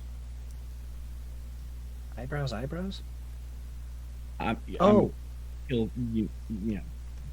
Well, do we want to just lure them hide in the stables and lure them in here, so then also the sound of the horses also masks the sounds of them dying? You see, that's why you're the assassin, and I am. I'm just a hobbyist. Well, I mean, your hobby well. Thank you. Yeah. Is anyone good with animals? I am. I Kinda. can talk to them if needed. Oh, could you work them up into a little bit of a tizzy? Just not enough for them to try and break free and cause a lot of a concern, but enough to draw the attention over. Oh well, I mean, this might work. And then he takes that same fart smell bolt and taps it against the impresses the first part into the wood, and then it just gives off fart smell. Oh no, I'm too close. Puts it in front of a couple of horses, puts it up in their nose to agitate them. Crearyn's nose just melts into their face. One of the Glad I don't have to horses, breathe. shakes its head, lets it a whinny, and panics for a brief second, and kicks the wall of its stable, and you can see the two worms stop their patrol. Something's messing with the horses. Do it again! Do it again, Blanche! Do it again! Against the wall. It's working! Probably another fucking wolf. Let's go check it out. And they start. You can see the two worms starting to approach. They're about 40 feet away, and they're approaching the stable. Everyone who is attempting to hide, please make another stealth check. You have advantage because of the noise of the horses and everything. Tero's just gonna walk up onto the ceiling. Okay. And just have the psychic daggers out waiting up there. Okay. 18. 22. 19. There you go. I didn't. Oh, that wasn't even with advantage. 21 for Abe. It's still 22. The other one was a nat one again. 18, 19, 21, 22 so far. Perfect. For you gotta get a dirty 20. I got a 17. That works. So I you have all. straight rolls here. Really good oyster bowl Where are numbers, you though. all hiding in the stables? Tero's on the ceiling. Abe is gonna go into one of the empty stables and just kind of cover himself with hay, but leave enough so he can see out of the hay. Can I lay down on top of the snow with my cloak? So you're try going, to blend in with the snow. going outside. I'm gonna try to go out on the far side of where we were coming in, the opposite way we came in, and then climb up on the top and go supine or go prone you'd on top. You'd probably be spotted leaving the stable. With my cloak on? You'd be walking into their line of sight as they're walking towards the stable. They would definitely see you. Dang it. Okay. I'll just hide behind one of the horses then. Are you sure? Well, I don't want to get spotted. Horses don't like when people stand behind them. Behind you mean like You're the animal handling Is expert. there? That's true. I'm only proficient. I'm not an expert. You mean like behind a hunch and not behind like a leg? Like Yeah. Is there?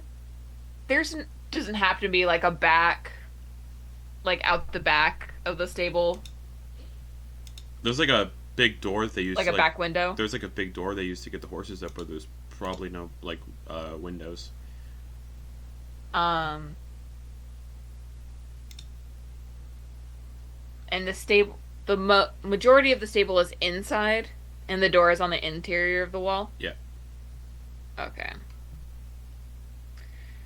They're getting closer and closer. Yeah, no, I was really hoping to try to hide in the snow somewhere.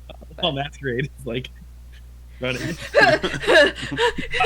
I think Everybody else is in position. Masquerade's just running around, like trying to find the hiding spot. Yeah, she's running into each of our hiding spots. Shit! Find another one. Scooch is gonna flap up above the door, Yeah. and pull up and have it ready to swing down.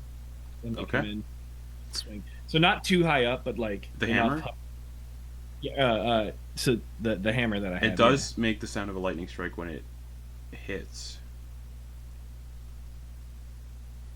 I don't get to choose that, do I? No. Damn.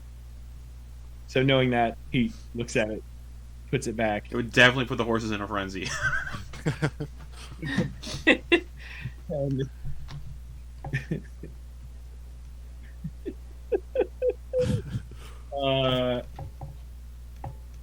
does shocking grasp make a sound? I don't know. Probably not. I mean, it's lightning, not thunder. A good one because they're probably wearing metal too. Mm-hmm. Double They advantage. the worms armor, like their uniform is like metal with like draconic like face masks that go over. So then he does that, throws it away, and then you see his hand. Like you've seen before that little hand gauntlet. Yeah. See it engage and get ready. He's above the door. Okay. Crearyn. I think. While Samira thinks about where they're hiding. Garrett is going to probably just press himself. So like wherever they would be entering in from, the nearest wall. It'd be the same entrance, the same like front door you all stuck in through. Right. So Crearyn's going to be the opposite side. So wherever the horse is making a lot of noise at, so like the opposite of that. So if the horse is like on the left-hand side of the stable, Crearyn's going to be on the right-hand side or vice versa. There's also barrels full of like water that they use to give water to the horses. You could hide in a barrel of water if you wanted to. Samira, where are you hiding? It is a stable, so there is like the upper loft where they keep the hay bales too. Oh, there's a loft. I was thinking a very small stable. I forgot it was a very large Yeah, stable. there's 15 horses in here. Yeah, I'm gonna hide in the loft. Actually, Okay, behind some hay bales. Okay. Yeah, All right. I will hide in the loft. The two worms. They walk in, and they approach this horse. It's like a black and white pinto that is slightly cross-eyed, the one that got the fart bolt. And they're both like walking over to it to like, what's going on with this thing? I don't know. And the other one like looks down to see if they can see like animal prints in the hay, but it's hay. Well, there was something moving around in here, pretty hurriedly too, like it was panicking. What the hell? Garnett's going to try to like slip up and gonna try to initiate. I mean, nobody else is moving. Yeah, can we all just pop off? Yeah, what are y'all Yeah. doing? We'll go with. I'll just go in order of. Actually, yeah, let's everybody roll initiative just for the sake of this. Mm-hmm. 21. Give me 1 second. Calm down. 21. I am calm. And this is 100% a surprise round. Oh, hell yeah. 16 plus 7 for Abe.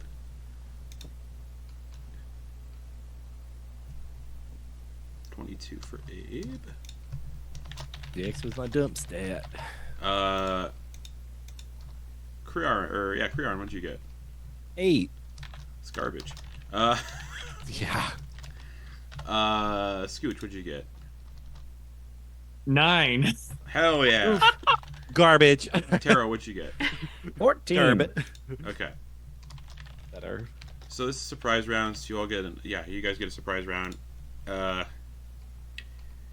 Clearly not doing anything. I imagine everyone's not doing anything that's going to create a lot of noise. So We'll see. one of the worms who's like closest to the door, like to the wall, is like looking around, and actually, Abe casts web, and because I'm gonna say so one succeeds, one fails. Oh no, it happens on the start of their turn. Fuck it, that's dumb. For this point, because we're not really in combat, I'm gonna say it happens now. So the one,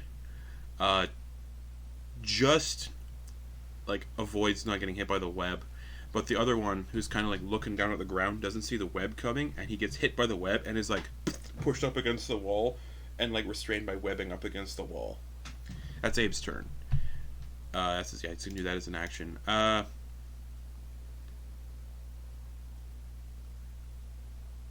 No.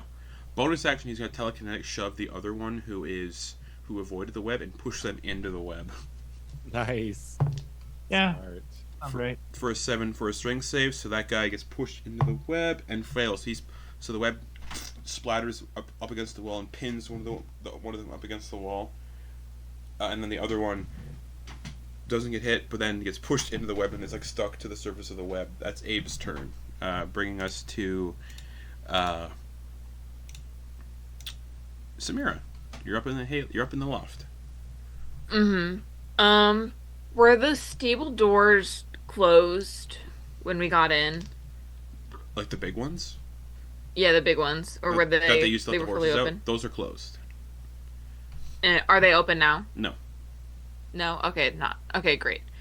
Cool. I am going to cast Firebolt, and then transmute it into Lightning Bolt. Okay. On the worm to the left of the door if I'm facing out. Yeah, sure, go for it. With advantage, because they're restrained. Oh yeah. 24 to hit. Yeah, absolutely. So he's like pinned up against the web, and then you're just hitting him with a lightning thingy. Poopy caca damage. That's 3 lightning damage.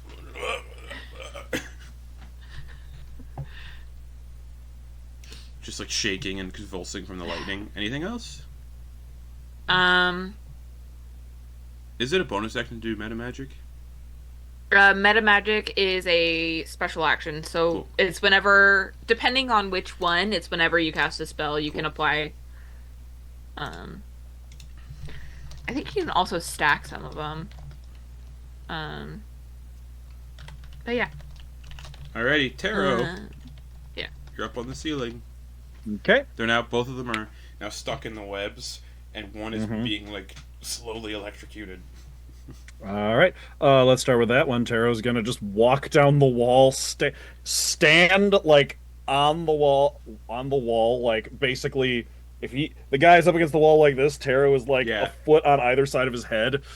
You can see he looks up at you, and you can see the eyes kind of like looking up through the eye holes in the mask.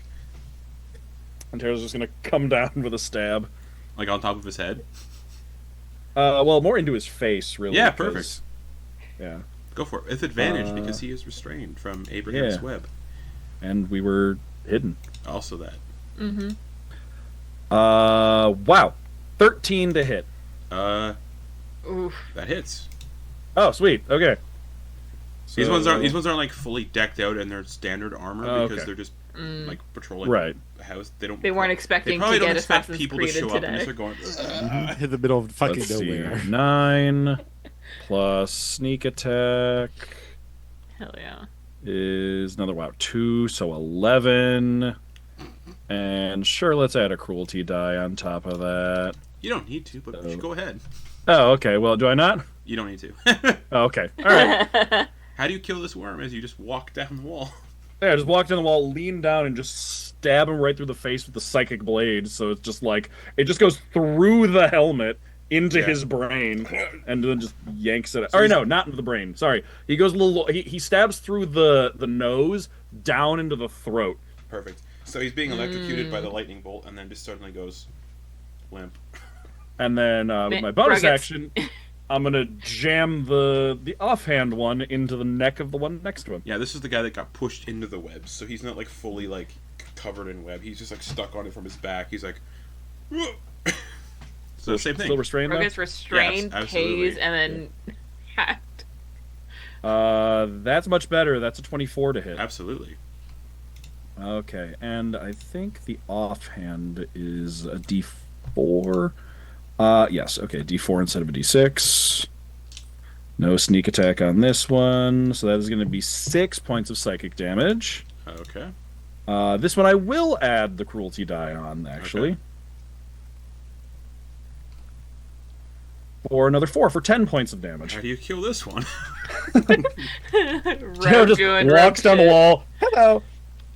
Right into the like down like through the mouth into the throat of the next one, and then just backhand just stabs sideways, just right into the side of the neck of the other one. And he's just standing there with like a knife in one's like going through one's mouth and in the other one's neck, and then as he notices they've stopped twitching, Amazing. he pulls them out and the knives vanish. They both kind of just like restrained in the webs, dead. Both of them are wearing, worm plate armor. They both have the Dominion glaives, those like barbed glaives that they wield. And you can see key rings on their waist. And obviously the torches they're carrying too. But that is combat. They are dead. Is that they're wielding glaives? Yeah, they wield like these barbed glaives that are designed to cause like infections when they leave wounds. Each of them looks like they have a key ring, a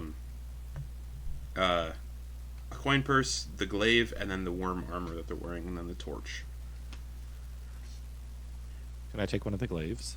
You may. I'm gonna grab a set of keys. Absolutely.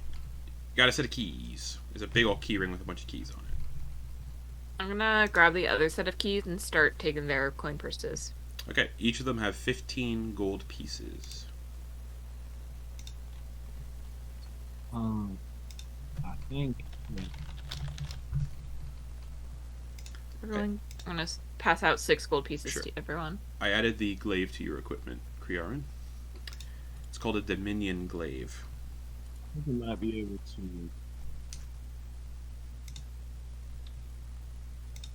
enter this manor on different floors with different teams. Like, I don't mean to speak for you, Marzipan, but I think you and I can get in upstairs, and them that can't fly, could we sneak in downstairs. It looked like a lot of the windows are boarded up. Well, why do you think I got so many tools? All right. Well, now we might be free to scout the property now that there's no worms on patrol. Well, Scout.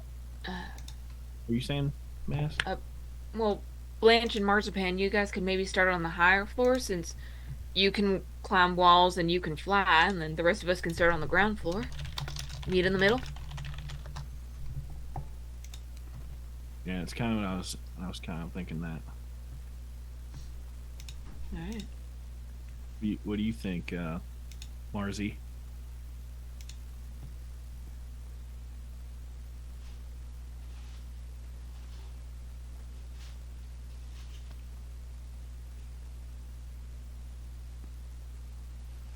Marzipan. Oh, right, that's me. Yeah, sorry, I was trying to do something fun. And folksy with your name, if you prefer. No, that's all right. That's all right. I sometimes forget about the code names. Marzi Gras. Well, I can always see what my spiders have to say. I don't know if they've reached the house yet. That's what I was maybe thinking too. Is we can just get all of our intelligence together. Mm-hmm. Not to mention, since they have the did we see anything? Sorry, my internet cut out. What's up? Did we see anyone else patrolling the grounds, or was it just these ones? Just those two. But there are 15 Okay. horses that are fully stocked up with saddles and bridles, so you can assume there's probably about 15 total. Well, now 13. 13 in the house, yeah. Which, Should we? or maybe in the green. Oh, we should check the greenhouse. Crearyn's gonna pull the mask of one of them up, like take the helmet off of one of them. Okay. Probably the one that they got both pretty fucked up. Yeah, but the Tero's daggers don't leave like visible wounds. Oh, that's true. That's true. That's true. Mhm. Okay, Yeah. so the one that is like stuck up into the one that got pushed, I would say, in the web. So the second one. Crearyn's gonna take the helmet off. Like the mask. Yeah, the mask, like the whole, Okay. and kind of set it on the ground, and you're gonna watch Crearyn kind of. You're about to see something. The reason why they got their name. You're gonna see Crearyn begin to rub their face slowly, like a sculptor does with clay, and you watch as their form begins to take on that no eyes or anything. It's just that starting of clay, and begin to slowly mold and push their skin, and you're watching as the skin begins to flatten and smooth, and then takes on the visage of this person. And as they're moving their hands across their face and sculpting their face, they will take the appearance of the person. I will the say worm. the lupine armor that you're wearing will give you away. Yeah, so that was one thing. And as they kind of get used to whatever this is, Crearyn will slowly leave us a subtle kiss on the lips, and will begin to strip the armor off of this individual. All right, I will add I will add worm armor to your equipment as well. And Crearyn, is this a male, female? They're a male. They got they're like a redhead with like a buzz cut and like a big thick beard. Probably in their like early 30s. Right, Scooch, can you help me get this plate off? Oh yeah, I see what you're doing. Okay, I'm gonna help them doff the armor. Yeah, and they're gonna pretty much take the armor off, and as Scooch is taking bits off, they begin to don the Dominion armor. All right, I added worm's plate to your equipment as well. It's plate armor with like chain links and stuff, and it's got like a heavy fur interior to keep the wearer warm from the cold climate. Okay. You are dressed like a worm. So we're gonna keep, if you want to, we can keep your stuff out here, and I can have Errol defend it. Yes, that would. Right, yeah, that would be great. So I'll have Errol like stand in a corner and like explain to them like, don't let anyone take this stuff. Yeah. So then, How do we feel about setting their horses loose so they can't get out of here super quick? Well, that might cause a commotion. While Abe is prying the brains out of their heads. I specifically left the brains alone. Mm-hmm. Right, we could let Earl handle communicate if something. Oh, and one of your spiders, maybe Bartholomew, can linger in here if they try to, circumvent or take one of their horses to leave. I see what you're saying, Mask. I thought about maybe doing something with the horses, but Might be a later thing when things go off the rails. they'll also, there's a lot of horses here, so some of them may be a good gift for our friends. Maybe not all. Mm-hmm. That's clever. Some of them might wander in their direction. That's what I'm saying. As long as, they know where the gift horse is coming from, which mouth it's coming from. Mm. What are we gonna do with the bodies? These bodies? Put them under the hay bales. Up in the hayloft for now. Yeah. It started with the hay. Abraham will just cast. Oh, that's too many. He's going to be using too many spells unless he uses levitate. Crearyn's gonna go like climb up, gonna shoulder We're fire. strong. Crearyn's pretty. Some of us are. We'll go up the ladder. Yeah. So you're gonna carry a body up the ladder. Fuck yeah. Abe will hand you lifts up the other one, kind of like with a. He's has strength of 10. Is gonna lift up the other body to you, Crearyn, while you're up there. I have a strength of 14. I'm gonna help. Okay, also cool. lift up a body. I can lift 420 pounds. Perfect. And then the helmet gets put on fully. All right. The armor is incredibly warm. I don't really want to talk in his voice, so I'm gonna try not to. So I'm going to stay like this. I'll keep patrols, but let me do a loop before we start moving, okay? Of course. All right. It's a good idea. Yep. We're waiting for some. Spotters, anyway, right? Yep. All right. So Crearyn, you exit the stable to do a patrol. You have a torch. You have the torch that they were using, and you're just following. I'm gonna prestidigitate the armor to make it look like there wasn't blood and webs on it There recently. wasn't any blood at all. Okay. The But webs, webs, yeah, the yes. webs, But webs. Yeah. Clean it up, make it look Tero like it doesn't did leave blood 6 and seconds wounds ago. behind. All right, so you're patrolling the manor. So you pass by the greenhouse. Snow has completely overtaken the interior. Nothing grows in there anymore. You see a couple barrels in there with skulls painted on them as you walk past the greenhouse. Okay. You then pass by the coach house, filled with the derelict remains of carriages, wagons, and stagecoaches. The long picked clean skeletons of horses are in there. The horses look like they all died in their pens, hinting that they starved to death. Oof. But that's what you get just by passing by through how derelict it is. Yeah, this greenhouse has a barrel in it. The exterior of the manor is derelict in places with large enough gaps to squeeze through on the second floor and third floors. Okay. Like little gaps in the structure that the breeze would go through that you can kind of just squeeze through. All the windows on the first floor have been boarded up, as have any doorways aside from the front door. The roof is covered in snow and icicles, and the roof is intact. So, back door, boarded up. All the windows on the first floor, boarded up. The windows on the second and third floor, not boarded up because they probably don't expect people to come here and just scale up the walls. Yeah. And there are gaps, big enough gaps for the smaller people in the group to squeeze through in the structure itself, so they don't have to go through. But yeah, windows are open. Well, they're not open, but they're not boarded up on the second and third floor. And the front door is the only entrance that isn't boarded up. Like the front door. All right. It's currently closed, though. Yes. The front door. Okay.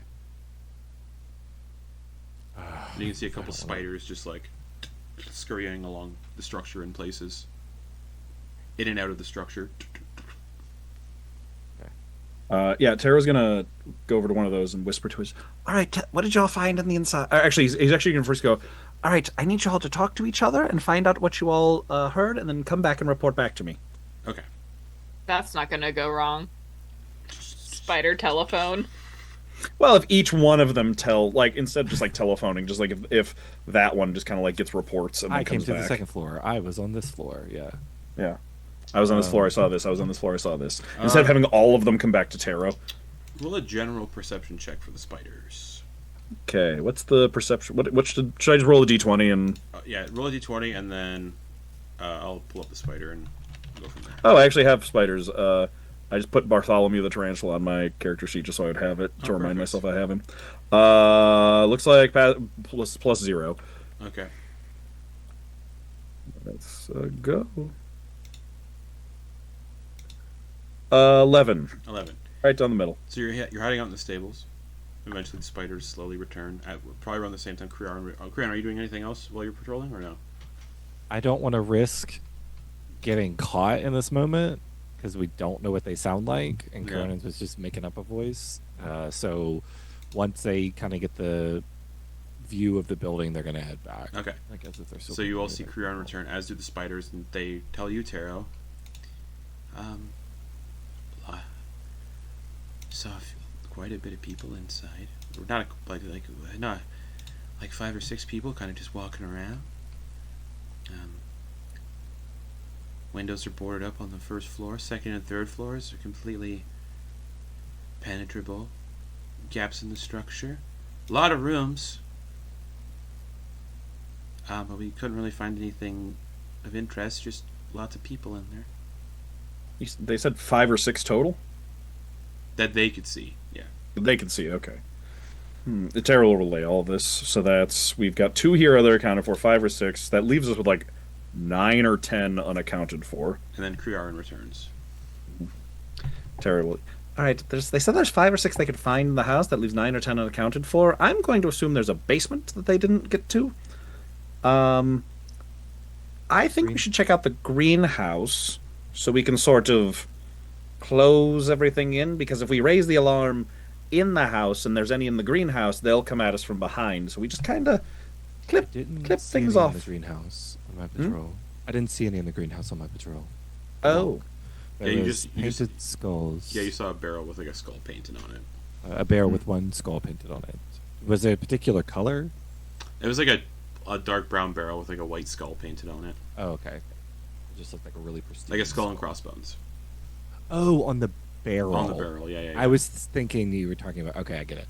And then the old coach building. It seemed to be of disuse. I don't think they've made use of those things. But that barrel with that symbol on it seems like it could be useful. Maybe poison, a toxin of sorts, pesticide. What was that? What was that, Blanche? I said classic barrel poison.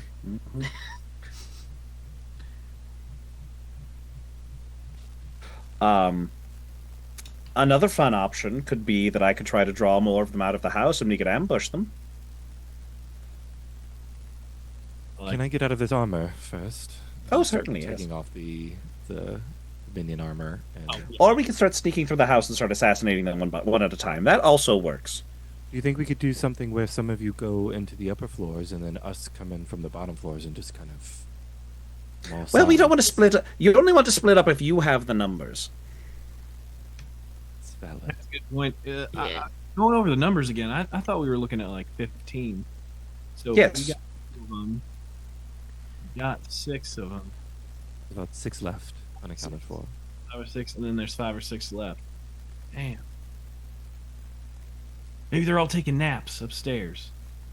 Well, the spiders didn't see anyone upstairs. I think there's a secret basement.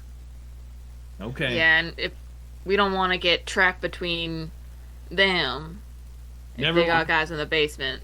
Did they see anybody who looked particularly... Don't ever want to pick a fight in a fucking basement. Did they see anybody that looked more particularly like put together or like more in charge? Maybe someone. They're spiders. They don't have a good idea of what that looks like. So maybe next time we should do this. We should play out what a leader would potentially look like, so they get an idea of moving next on. I could teach. Yeah, well, if we find them there and kill them, we could show them what their outfit looks like. There you go. Exactly. Mm-hmm. They wear particular colors or things like that. I mean, for now, it looks there's no one patrolling outside, and the windows are boarded up, so they wouldn't really notice us scaling the building. Yeah. And we could play into the horror factor, the scare factor of this place. I mean, it's an old manor. I mean, probably some tales about this place. And there definitely probably has to be a basement. Because where the hell were they doing all the... I mean, this was the place that the Vanguard started. So... Yeah, we were told that Bouffant was there doing experiments here. Yeah. I'm going to guess secret underground lab, yeah. Yeah, you know, it's Taylor's oldest time, you know. Secret Hey, you know, Crearyn, this is very similar to the situation we found ourselves in Nildwyn. And Crearyn almost made a comment about that, but Crearyn doesn't fucking know that, so never mind. You get to see us reenact it in real time. I mean, probably. That barrel's any kind of pesticide or something. Explosive. Do the same thing. I have a question. because you didn't really tell me what happened there. What events transpired? So you're talking about it's a similar event. Was an underground basement? Well, there was a basement, and the doctor had experiments in there.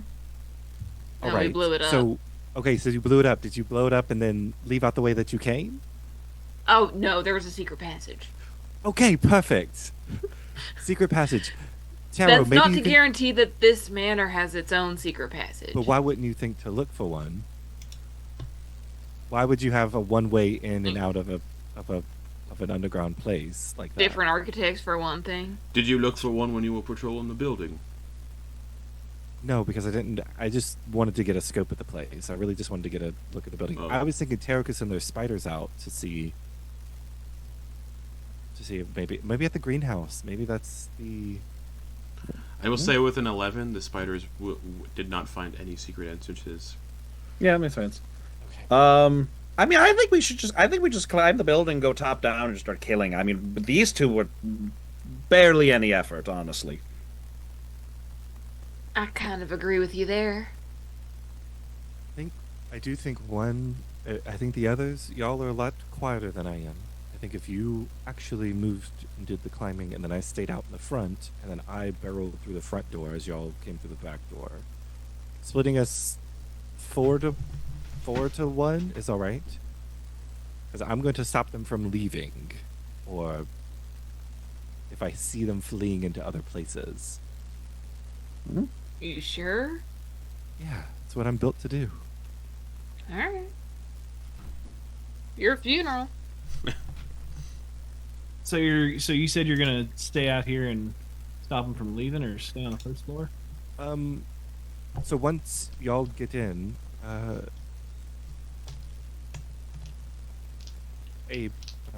BB, you can speak to people's minds, right? You have to see them when you do this? You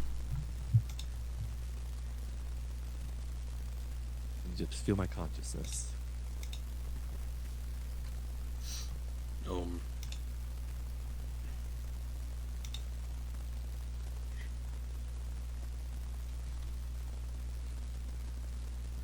I could just reach out to whoever can hear me. I can sort of transmit. I don't think it's 120 feet from wherever you would be entering to the front door, right? No. It really wouldn't be that far, would it? No. Okay, so that would be my cue. Is once you tell me when you begin to move, and then I will move in as well and hold the door. All right, I'm gonna, if you don't mind, Crearyn, Sure. I have Penny Pup and Errol stay with you. Are you? Well, Arrow should. Oh, right. My armor's on now. Okay. That works for me. Are you sure? Oh yeah, they'll help you out. Why don't you take Penny Pup and I'll take Earl? Or you swap. You take Earl. I'll take Penny Pup. No, Errol and Penny are a team. Okay. All right. I'm telling you, this is gonna taste just right for you. I will say you cannot issue commands if they are not with you. If they're not 120 feet. Is there I think you have to be near that. They have to be able to hear you to issue commands to them. I know that'll be fun. Defend me. Like Penny's default is to be friendly to the. Yeah. But you won't be able to give them new commands if you're not near them. Yeah. Defend. Defend and attack. No, I mean just the one thing that her best quality will be just fine. She's a good girl. Penny is a good girl. Penny is a good girl. Bark, bark. Reminds me of Blink Dogs. So what's the plan? All right, let's get to that second floor. All right. So you pass by the greenhouse. You get to the manor.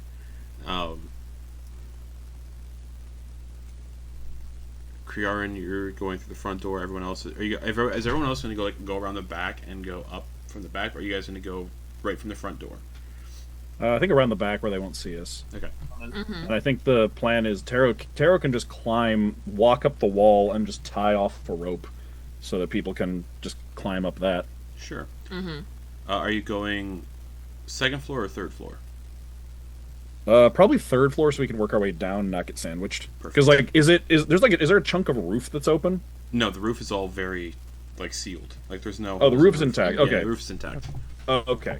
So we'd be probably going in through a window because I couldn't remember. You said there was You said there was like gaps in the walls, right? Yeah, like where's like some of like the wood is like rotted away, where like small things could like fit through, like breezes would come through and stuff. Oh, gotcha. Oh, okay. Not like there's no like section of roof that's collapsed. No, Gotcha. no.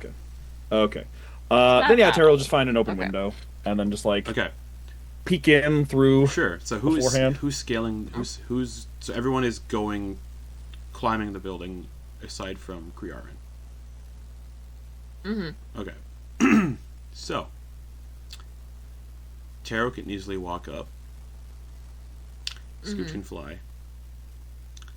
Tero's setting up a rope for Okay, cool. the other. So Tero, as you Yeah. So what he'll do first is he'll peek through the window to see if there's anyone in the room. as you scale up, there are. Let me just go through my notes real quick here.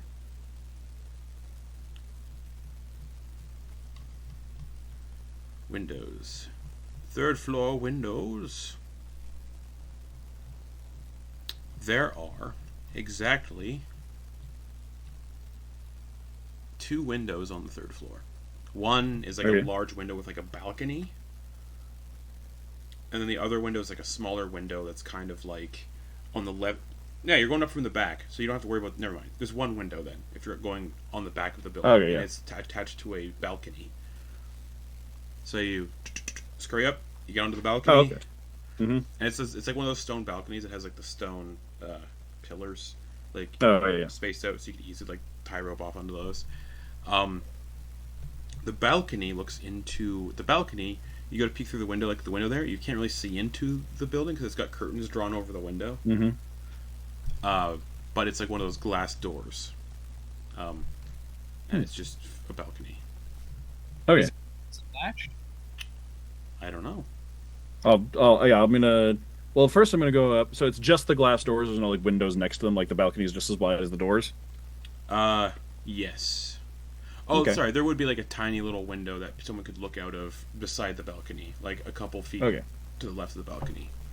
He's gonna whisper. He's gonna whisper for a spider nearby. Well, percentile dice. Okay. I mean, yeah. They're covering the house. So I didn't know there'd just be one within whispering distance. 38. Do you whisper out? No response for the moment. Okay. Then we'll just go through and see if I can peek through like a gap in the curtain or anything to see if there's anyone in the room or light inside. Make a perception check. Okay. As you like kind of focus to look through. The 18. 18. There's just enough of a gap to get a good look at the room. It's a spacious, regal chamber with high vaulted ceilings. Heavy, dark blue velvet curtains hang over the windows, blocking out the natural light. The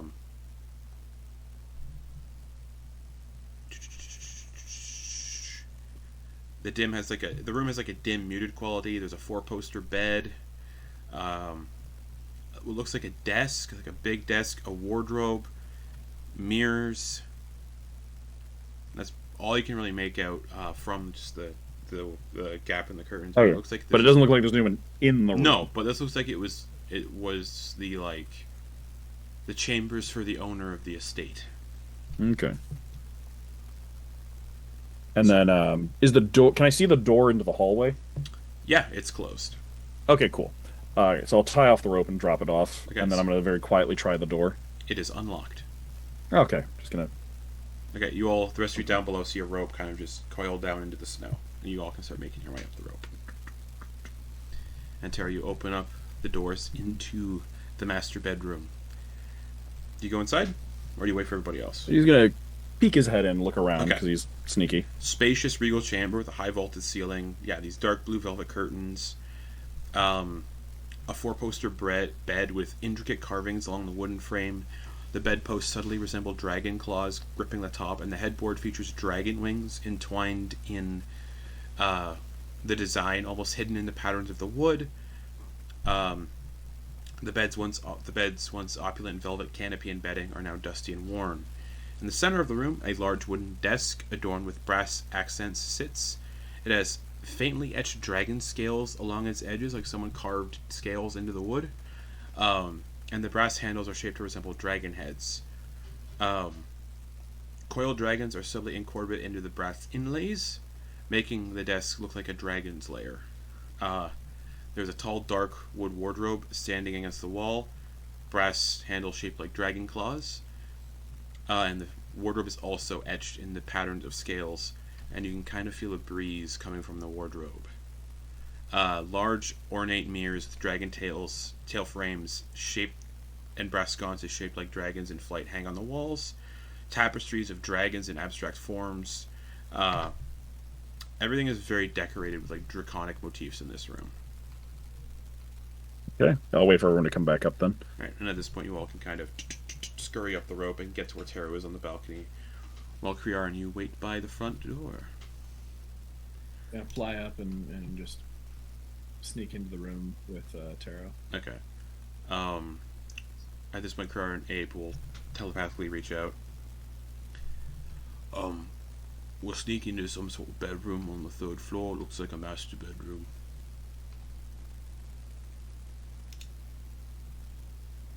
Nobody inside yet.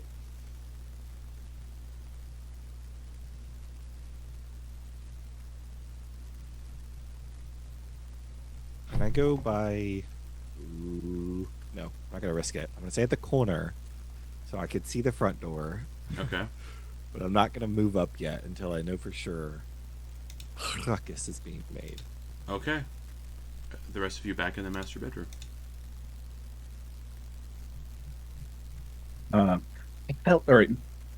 I felt a breeze through the wardrobe. That could be a secret entrance.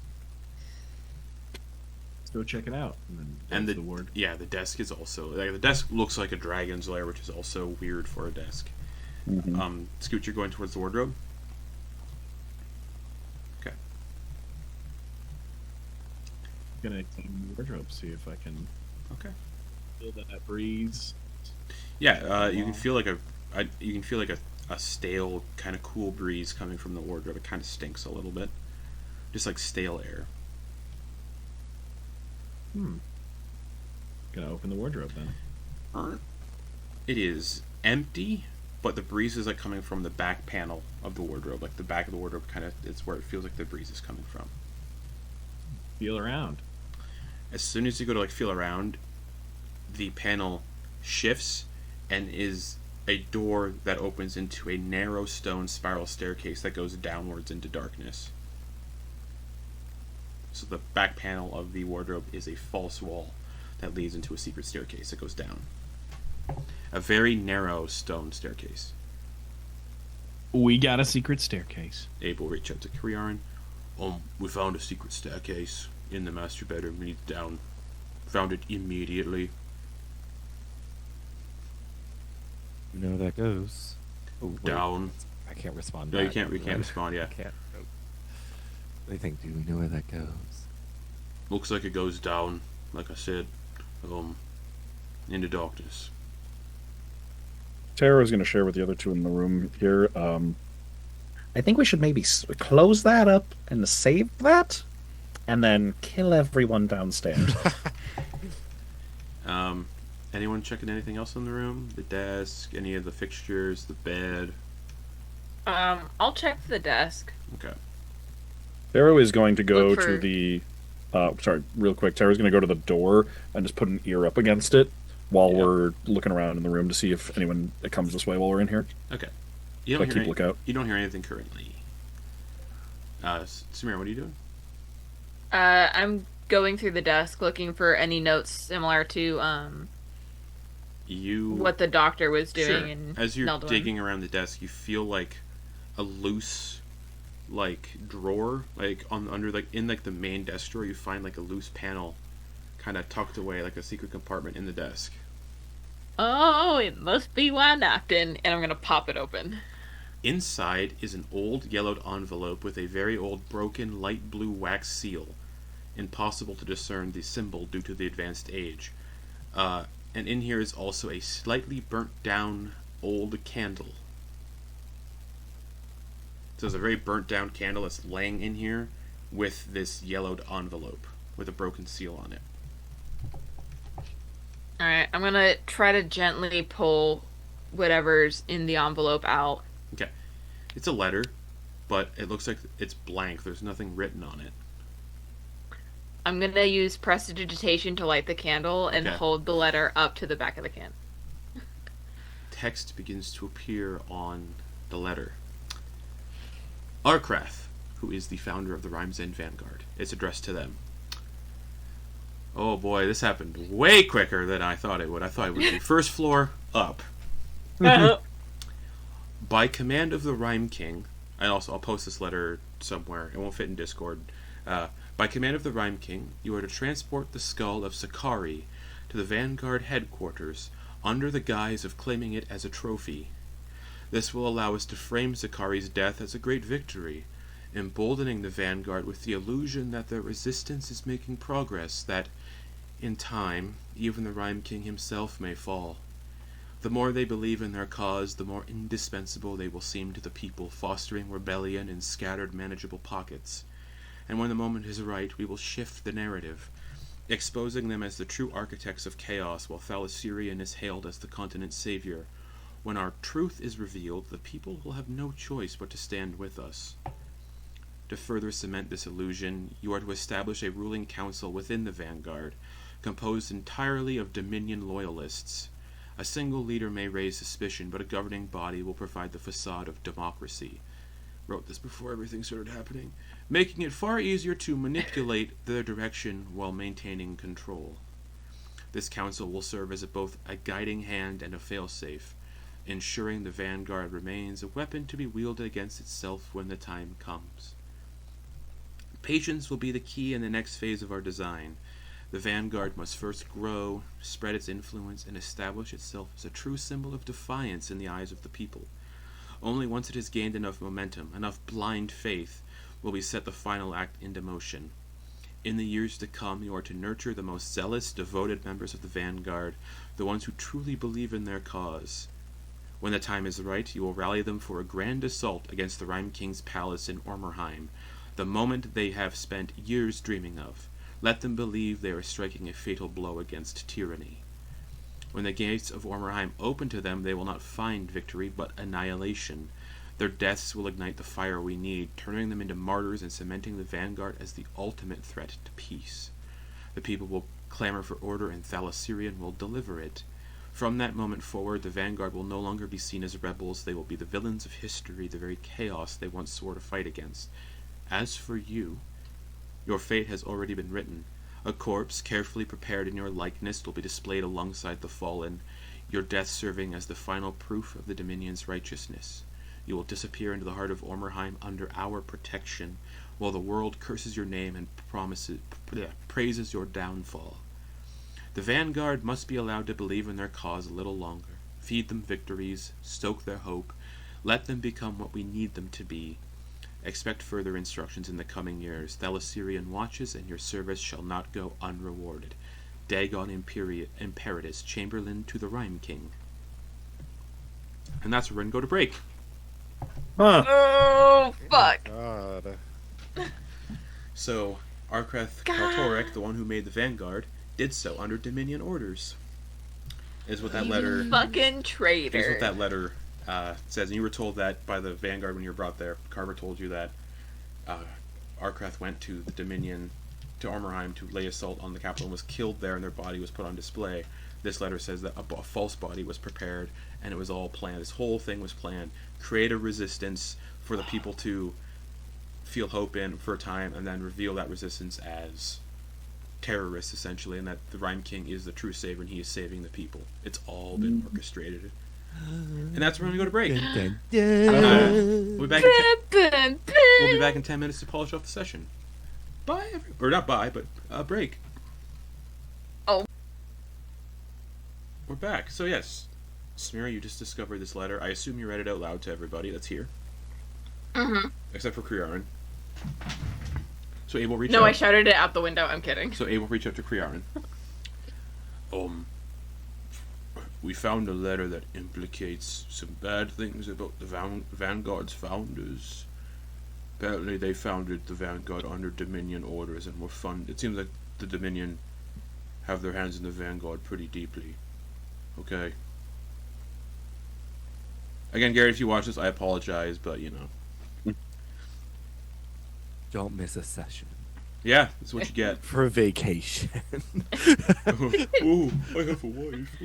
Vacation. Damn. I have a trip planned. Wow. It's Bully Garrett hour. He's not even here to defend himself. That's why. Defend yourself in the comments, Garrett. Um, Get our interactions up. Brandon's gonna move a little bit closer to the front door, like just. Okay. Do you do anything, or you're just hanging out by the front door? I'm gonna try to listen in. Okay. Make a perception check. This was hearing. Yeah. 18. You don't hear anything. It's like eerily quiet. Yeah, it's just quiet. Okay. Wait by the front door. Okay. To the people in the master bedroom. Samira has just read out this letter to you all, mentioning that the Vanguard was founded under Dominion orders to create a rebellion, then be eventually orchestrated into be. Yeah, the Dominion's been orchestrating the Vanguard this entire time, it seems like, because the Council is Vanguard officials, or Dominion officials. The Council is Dominion loyalists. This letter was written around the time of Arcrath, so like 200 years ago, since the founding. This is the second time you've heard the name Dagon Imperatus. You've heard his name mentioned before in a more recent letter you found that was like a couple weeks old. So whoever Dagon Imperatus is, he's old. He's easily 200 plus years old.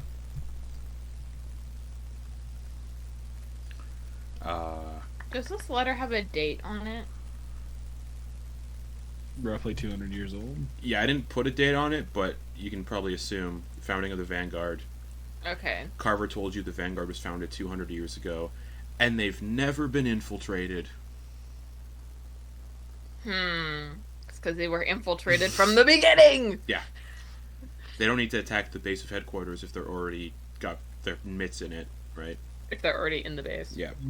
Because, like, thinking of, like, an organization that has been around for 200 years and has never had any, like, discoveries or people finding out of any base of operations for them is insane. Mm-hmm. Well, let's make sure to hold on to this. Hold on real tight.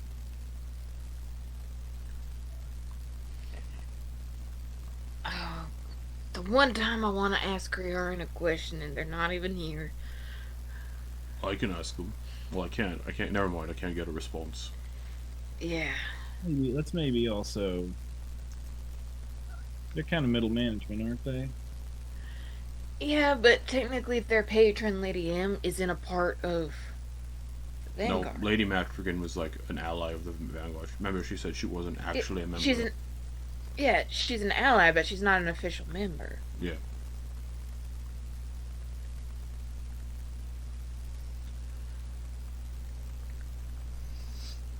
Tero, you still don't hear anything from behind the door leading out of the room. Yeah.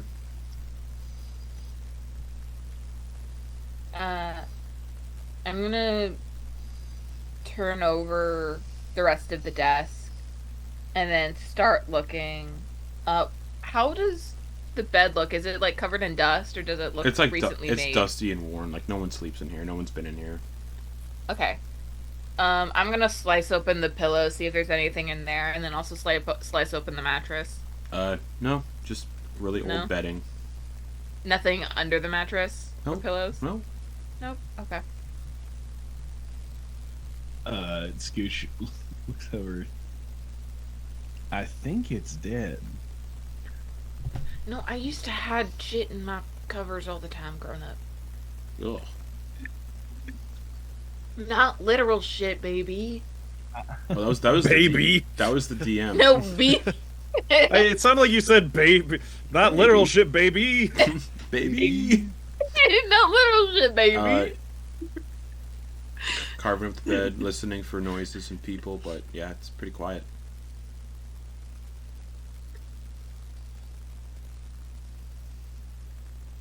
Did we start heading down?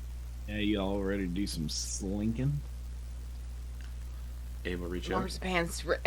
Marzipan's more than ready. Perfect. Yeah, and there are no lights on in this bedroom either. It's pitch black. Abel, reach out to Crearyn again and say, "Alright, we're leaving the master bedroom. We're going to start making our way downstairs." I think for expediency's sake, we can make our way down. We can open doors and peek in. Yeah. I think we do a deep search once we've cleared this of everyone. I think let's maybe just get right to it. If you guys, That's a good idea. It feels good to me too. Let's do it to it. All right. Tero, you're the first one out the door. He's gonna look around for. He's really quick to look around for any spiders just in the hallway. Yeah, there's one like scurrying up the stairs. There's one that kind of just like posted up above like the landing staircase that goes down to the second floor. Okay. Like just like keeping like sentry almost. Okay. Tero's gonna call out to that one to come over to him. It scurries over. Just gonna put a hand down and coming up up the elbow. All right. Are there? Do you know if there's anyone else on this floor? As you question the spider, he goes, "Nope, there isn't." And as you talk to the spider, you catch the spider immediately, and then you kind of get a look at your surroundings. All that's on this floor is this bedroom and the landing. The landing is a spacious area with a high vaulted ceiling, covered in a faded mural of a vast snowy wilderness. A few antique knightly statues, cracked vases, and dusty landscape paintings line the edges. A chandelier, long since burned out. And, yeah, just this door. Okay. So then down just down the stairs then, basically, from here? Yep. Okay. Alright, Tero's just gonna say, what I would like you to do is just scurry on ahead. You can use the ceiling. We are going to go through and murder everyone in here. I just want you to call out when there are people, places, and just tell me where they are before we get to them. Okay. Scurries down. Okay. Yeah, so basically just keeps it like one room ahead so we can just call out just like someone in here so we can just like always get the drop on them and know where they are. Perfect. Crearyn, what are you doing? Abe said they're now making their way through the house. Gonna go to the front door. Yep. This door locked. You go to move the handle. Gingerly It is begin. locked. You did not take one of the key rings, did you? It was Scooch and Samira. I need to remember this shit. All right. Gonna kind of I remembered. gently try to press up against the door, just ever so slightly. Gonna try to test the sturdiness of it. It looks like it's relatively sturdy, but you could attempt to break it down, but it would be loud. Do you have thieves' tools? Yeah. Left foot and right foot. Okay. No, I don't have these tools. Well, I don't have any other way to get up there. So, oh fuck! I don't have a way to communicate with y'all. You know what? Okay, so looking at the front door, how far away is the window? Like one of the boarded up windows. There's probably like 10 feet to the left. Right.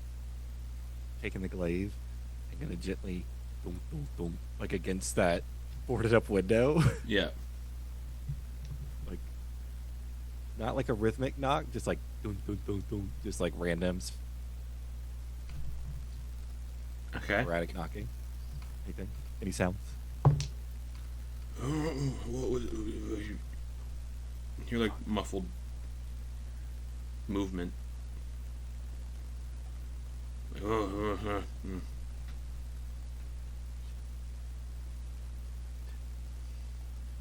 Uh-oh. I don't have a way to communicate with y'all. Nope. I don't have a way to do it. Fuck. All right, Crearyn's gonna. You know what to do. They're gonna wait. They're gonna wait just a little bit longer. Okay. Back to the others. You make your way down the stairs. It's so funny. Make your way down the stairs. Mm-hmm. And you come to the second floor landing. A square-shaped area about 15 feet across. The corridor stretches off immediately to the left and right, draped in cobwebs and dimly lit by candles resting on old tables. The right corridor is set with 3 doors before coming to a large window looking out towards the stables. The left corridor is set with 2 doors before coming to a large window looking out towards the coach house. There's a set of stairs going up to the 3rd floor where you just came from, and a set of stairs going downwards. You can hear what sounds like someone splashing behind one of the doors down the right corridor. Do I see the spider? The spider just like crawls under that door. Mm-hmm. You said splashing? Yeah, like splashing. And then the spider scurries out from under that door. The only door can hear noise come, and crawls over to you. Gets back into your armor. Someone's taking a bath. Just one in there? Yes. Thank you. Tero's just gonna pull out the 2 knives and is gonna turn to whoever's closest of the people in the hallway with him and just be like, Would you open the door for me? I'm just gonna... Scooch is gonna get close to the door and open it. Okay. You open it. Make a sleight of hand check, because these doors are old, so they be squeaky. I'm gonna say you have an advantage. Because this is a guy having a bath. He's probably not expecting someone to walk in on him.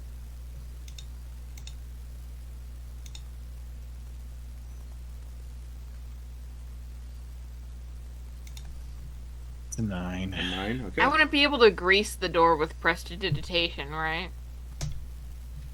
Actually, yeah. Sure. So ignore that sleight of hand check. You could, you could use prestidigitation. Yeah, you could grease the door with prestidigitation. And then the door opens silently, and Tero, and you all see a dark room. It consists of a large wooden tub with clawed golden feet, filled with steaming, soapy water. His back facing the door is an orange-haired elf with a goatee who is currently bathing himself. There is a small wood-burning stove with a kettle to fill the tub with hot water. A shelf sits above the stove that has fallen slightly askew. On the northernmost wall, directly adjacent from the entrance, is a large wooden barrel connected to an old, slightly rusted spigot sticking out of the wall. Looks like it connects to a cistern on the roof. The window in here has been cracked slightly to let the steam escape. The room is dimly lit by 3 candles, and near this table are a set of beige underclothes. And this elf is just sitting in the tub, back facing the wall, just scrubbing himself and bathing and humming to himself. just gonna... Yeah, with advantage, he's just bathing. Yeah, just super quick ninja run across the room and just sink 2 daggers into his neck. Yeah, go for it. No armor on. This is why I love Assassin's Creed games. Yeah, 24 on the first one. Yeah, absolutely. Okay, that's gonna be 9 plus the sneak attack. Plus 3, so 12 points of psychic damage. How do you kill this one? It's just Tero just takes a couple very quiet, very quick steps into the room before just sliding smoothly to his knees and just sideways sliding up right behind him and then just sinking both daggers into either side of his neck. The psychic daggers, of course, is just bruising. He goes still and then just kind of sinks into the tub. Under the water. Yeah, Tero's just vanished the daggers and then just put one finger on top of his head, just make sure he goes under the surface. Completely concealed by the soapy water. Mm-hmm. And then just gonna get up and then turn around and then just nod and proceed. Amazing. There are other doors. You have 2 more doors in this corridor and then 2 more doors in the other corridor. Okay. You don't see Sorry, say it one more time? You don't see. There are 2 more doors in this corridor on opposite sides of this bathroom. Okay. And then in the other corridor, the left corridor, there are 2 doors. And then Okay. stairs going down. And you don't see Tero- any spiders in the area right now. Well, other than the one that Yeah. I have. I'm just gonna. Can I just wait a second and have it just check under each of the doors to see if there's anyone in the rooms? Yeah. The spider is breaking this encounter. Yeah. Hey, you gave me the armor. I know. Forget the scrying eye. Yeah, just spider companions. Like I've got a hunter killer drone here. Maps out the inside of the building for me. They have low intelligence. I'm just going to do rules for this.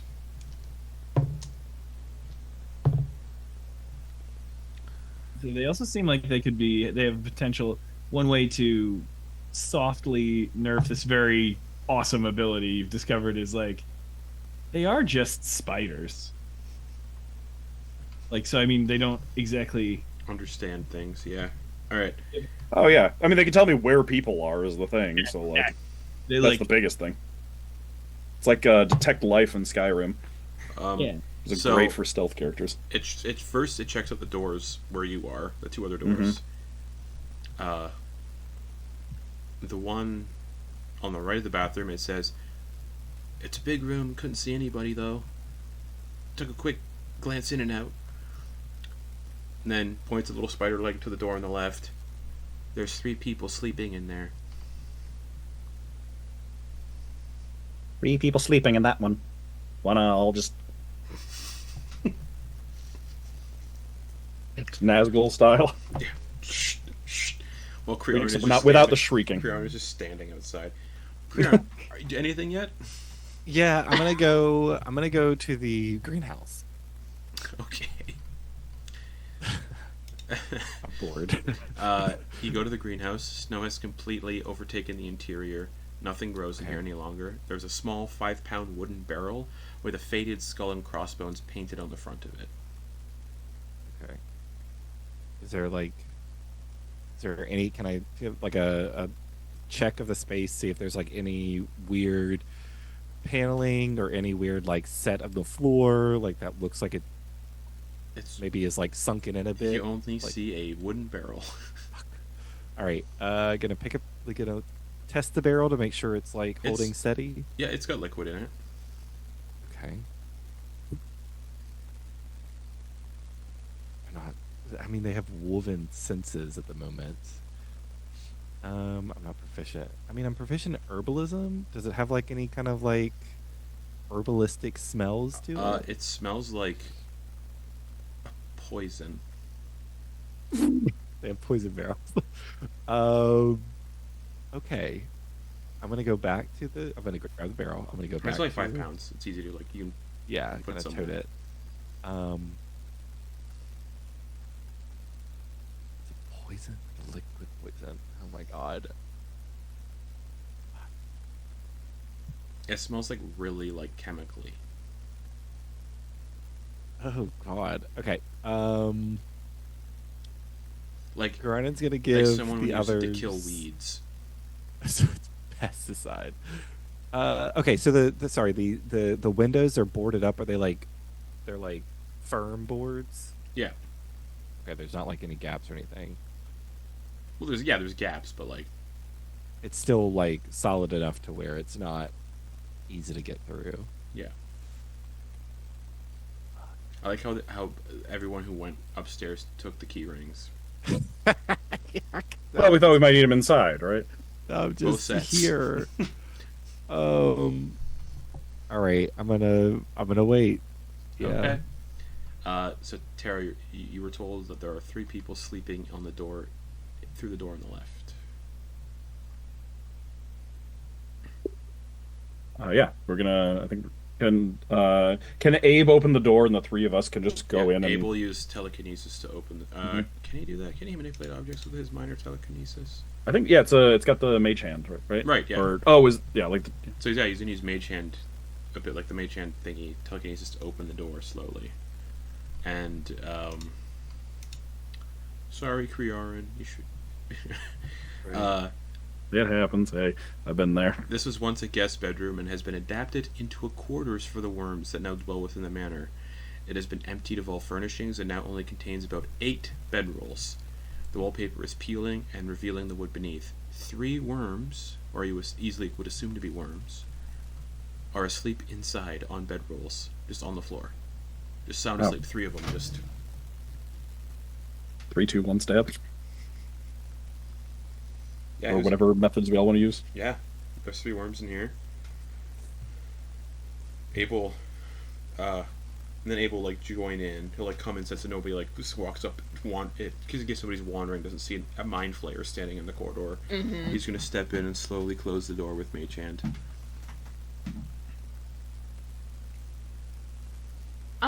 Because these guys are prone and unconscious, would ranged weapons and spell attacks have disadvantage?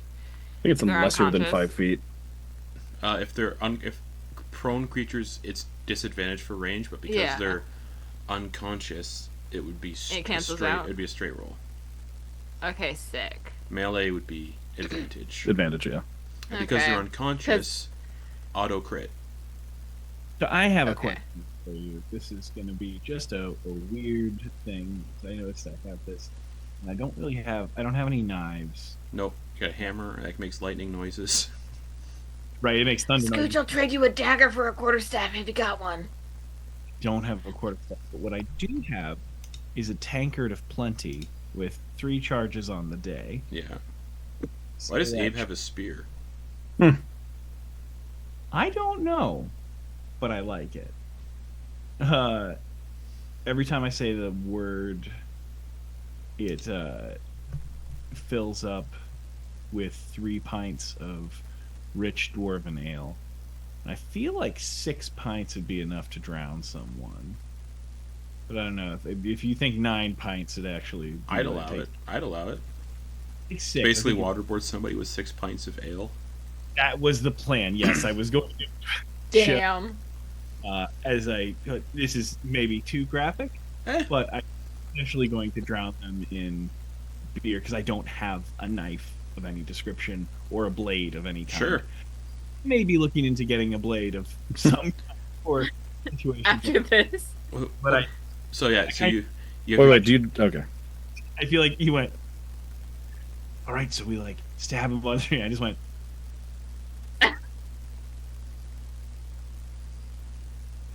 Like, and just kind of mime like, just, I'm gonna drown him. Just gonna drown.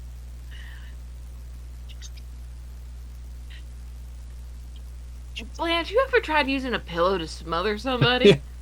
It's a lot Oh, we- cleaner than. It takes forever, let me tell you. It's gonna be It's like not as messy. It's Yeah, not like as a- messy though. it's gonna be like a pillow. I could just extract one of their brains while they're alive. Oh, wait, yeah, just do that. Yeah, do that. So Abel like position himself over top of the one Scooch is about to like waterboard. Drown. Do you I need think a it's also, like, dagger? only- I got another dagger. By count, I think there's like 1 or 2 of them still left in this building right now. Because there's 3 here. We killed 1. That's 4. We heard 5 or 6. So that means there's either 1 or 2 of them left in the building that's not in the secret passage. Yeah, So, like, even if we make ones that noise- the spider saw. Yeah. Yeah. Yeah. So what are the other two? What are the other 2 doing then? Have the thing just in case, just ready. I've beat just him with the posed tanker. over. I've posed over the next bed over, and I'm like looking over at Scooch holding up this barrel. Like I'm just gonna.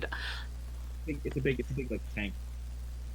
Yeah, I'm just looking over at. Abe is like smother. Abe is like over top of it with his tentacles like out and beginning to like droop down towards the face, waiting for the other 2 to go at the same time. Coordinate the attack. Tero, call it. 3, 2, 1, go. All right, everybody. The 3 that are attacking worms, you have attack with advantage. If it hits, if it's a melee and you hit, it's an auto crit Oh, fuck. That's right. because they're unconscious. Yeah. Yeah. Uh-huh. At Abe advantage. got a 15 plus 7 for extract brain. That is a 12 plus 5, 17 Okay. for a 19. dagger.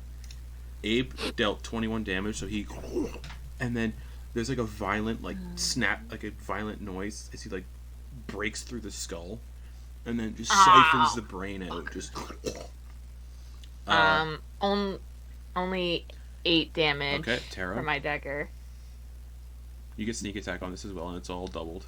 Yeah, it's all crit. So let's see. That's gonna be only one.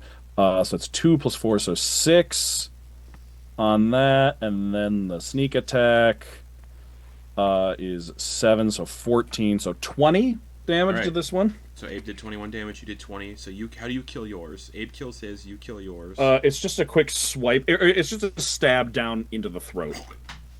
He specifically he started aiming for the throat specifically to leave the brains intact. Cool. Doesn't even wake up. Just. So can I then maybe seeing that Masquerades is like struggling a little bit? So Yeah, Samira, as you stab yours. Oh yeah. I'm aiming for the heart, and I accidentally get him like in the shoulder. So you don't kill him. I also still have my bonus action. Yep. So you stab this guy, and he wakes up going. Tero. He's gonna toss the dagger as a bonus. Oh wait, no. Actually, he's just gonna step over and stab because that way he still keeps the advantage. Okay. 17. That hits. As he wakes up getting stabbed in the shoulder and goes. Ah! 4. 5 more psychic damage. Okay, that kills him. Silence just him. just kneels down. He just kind of like he does like a roll fall to his side, like a break fall to his side, and then just like laying on his side next to the guy, just like stabs out into the side of the neck. As you stab down, the guy obviously he like yelps out because he gets stabbed in the middle of sleep, but it's a quick yelp out. Just.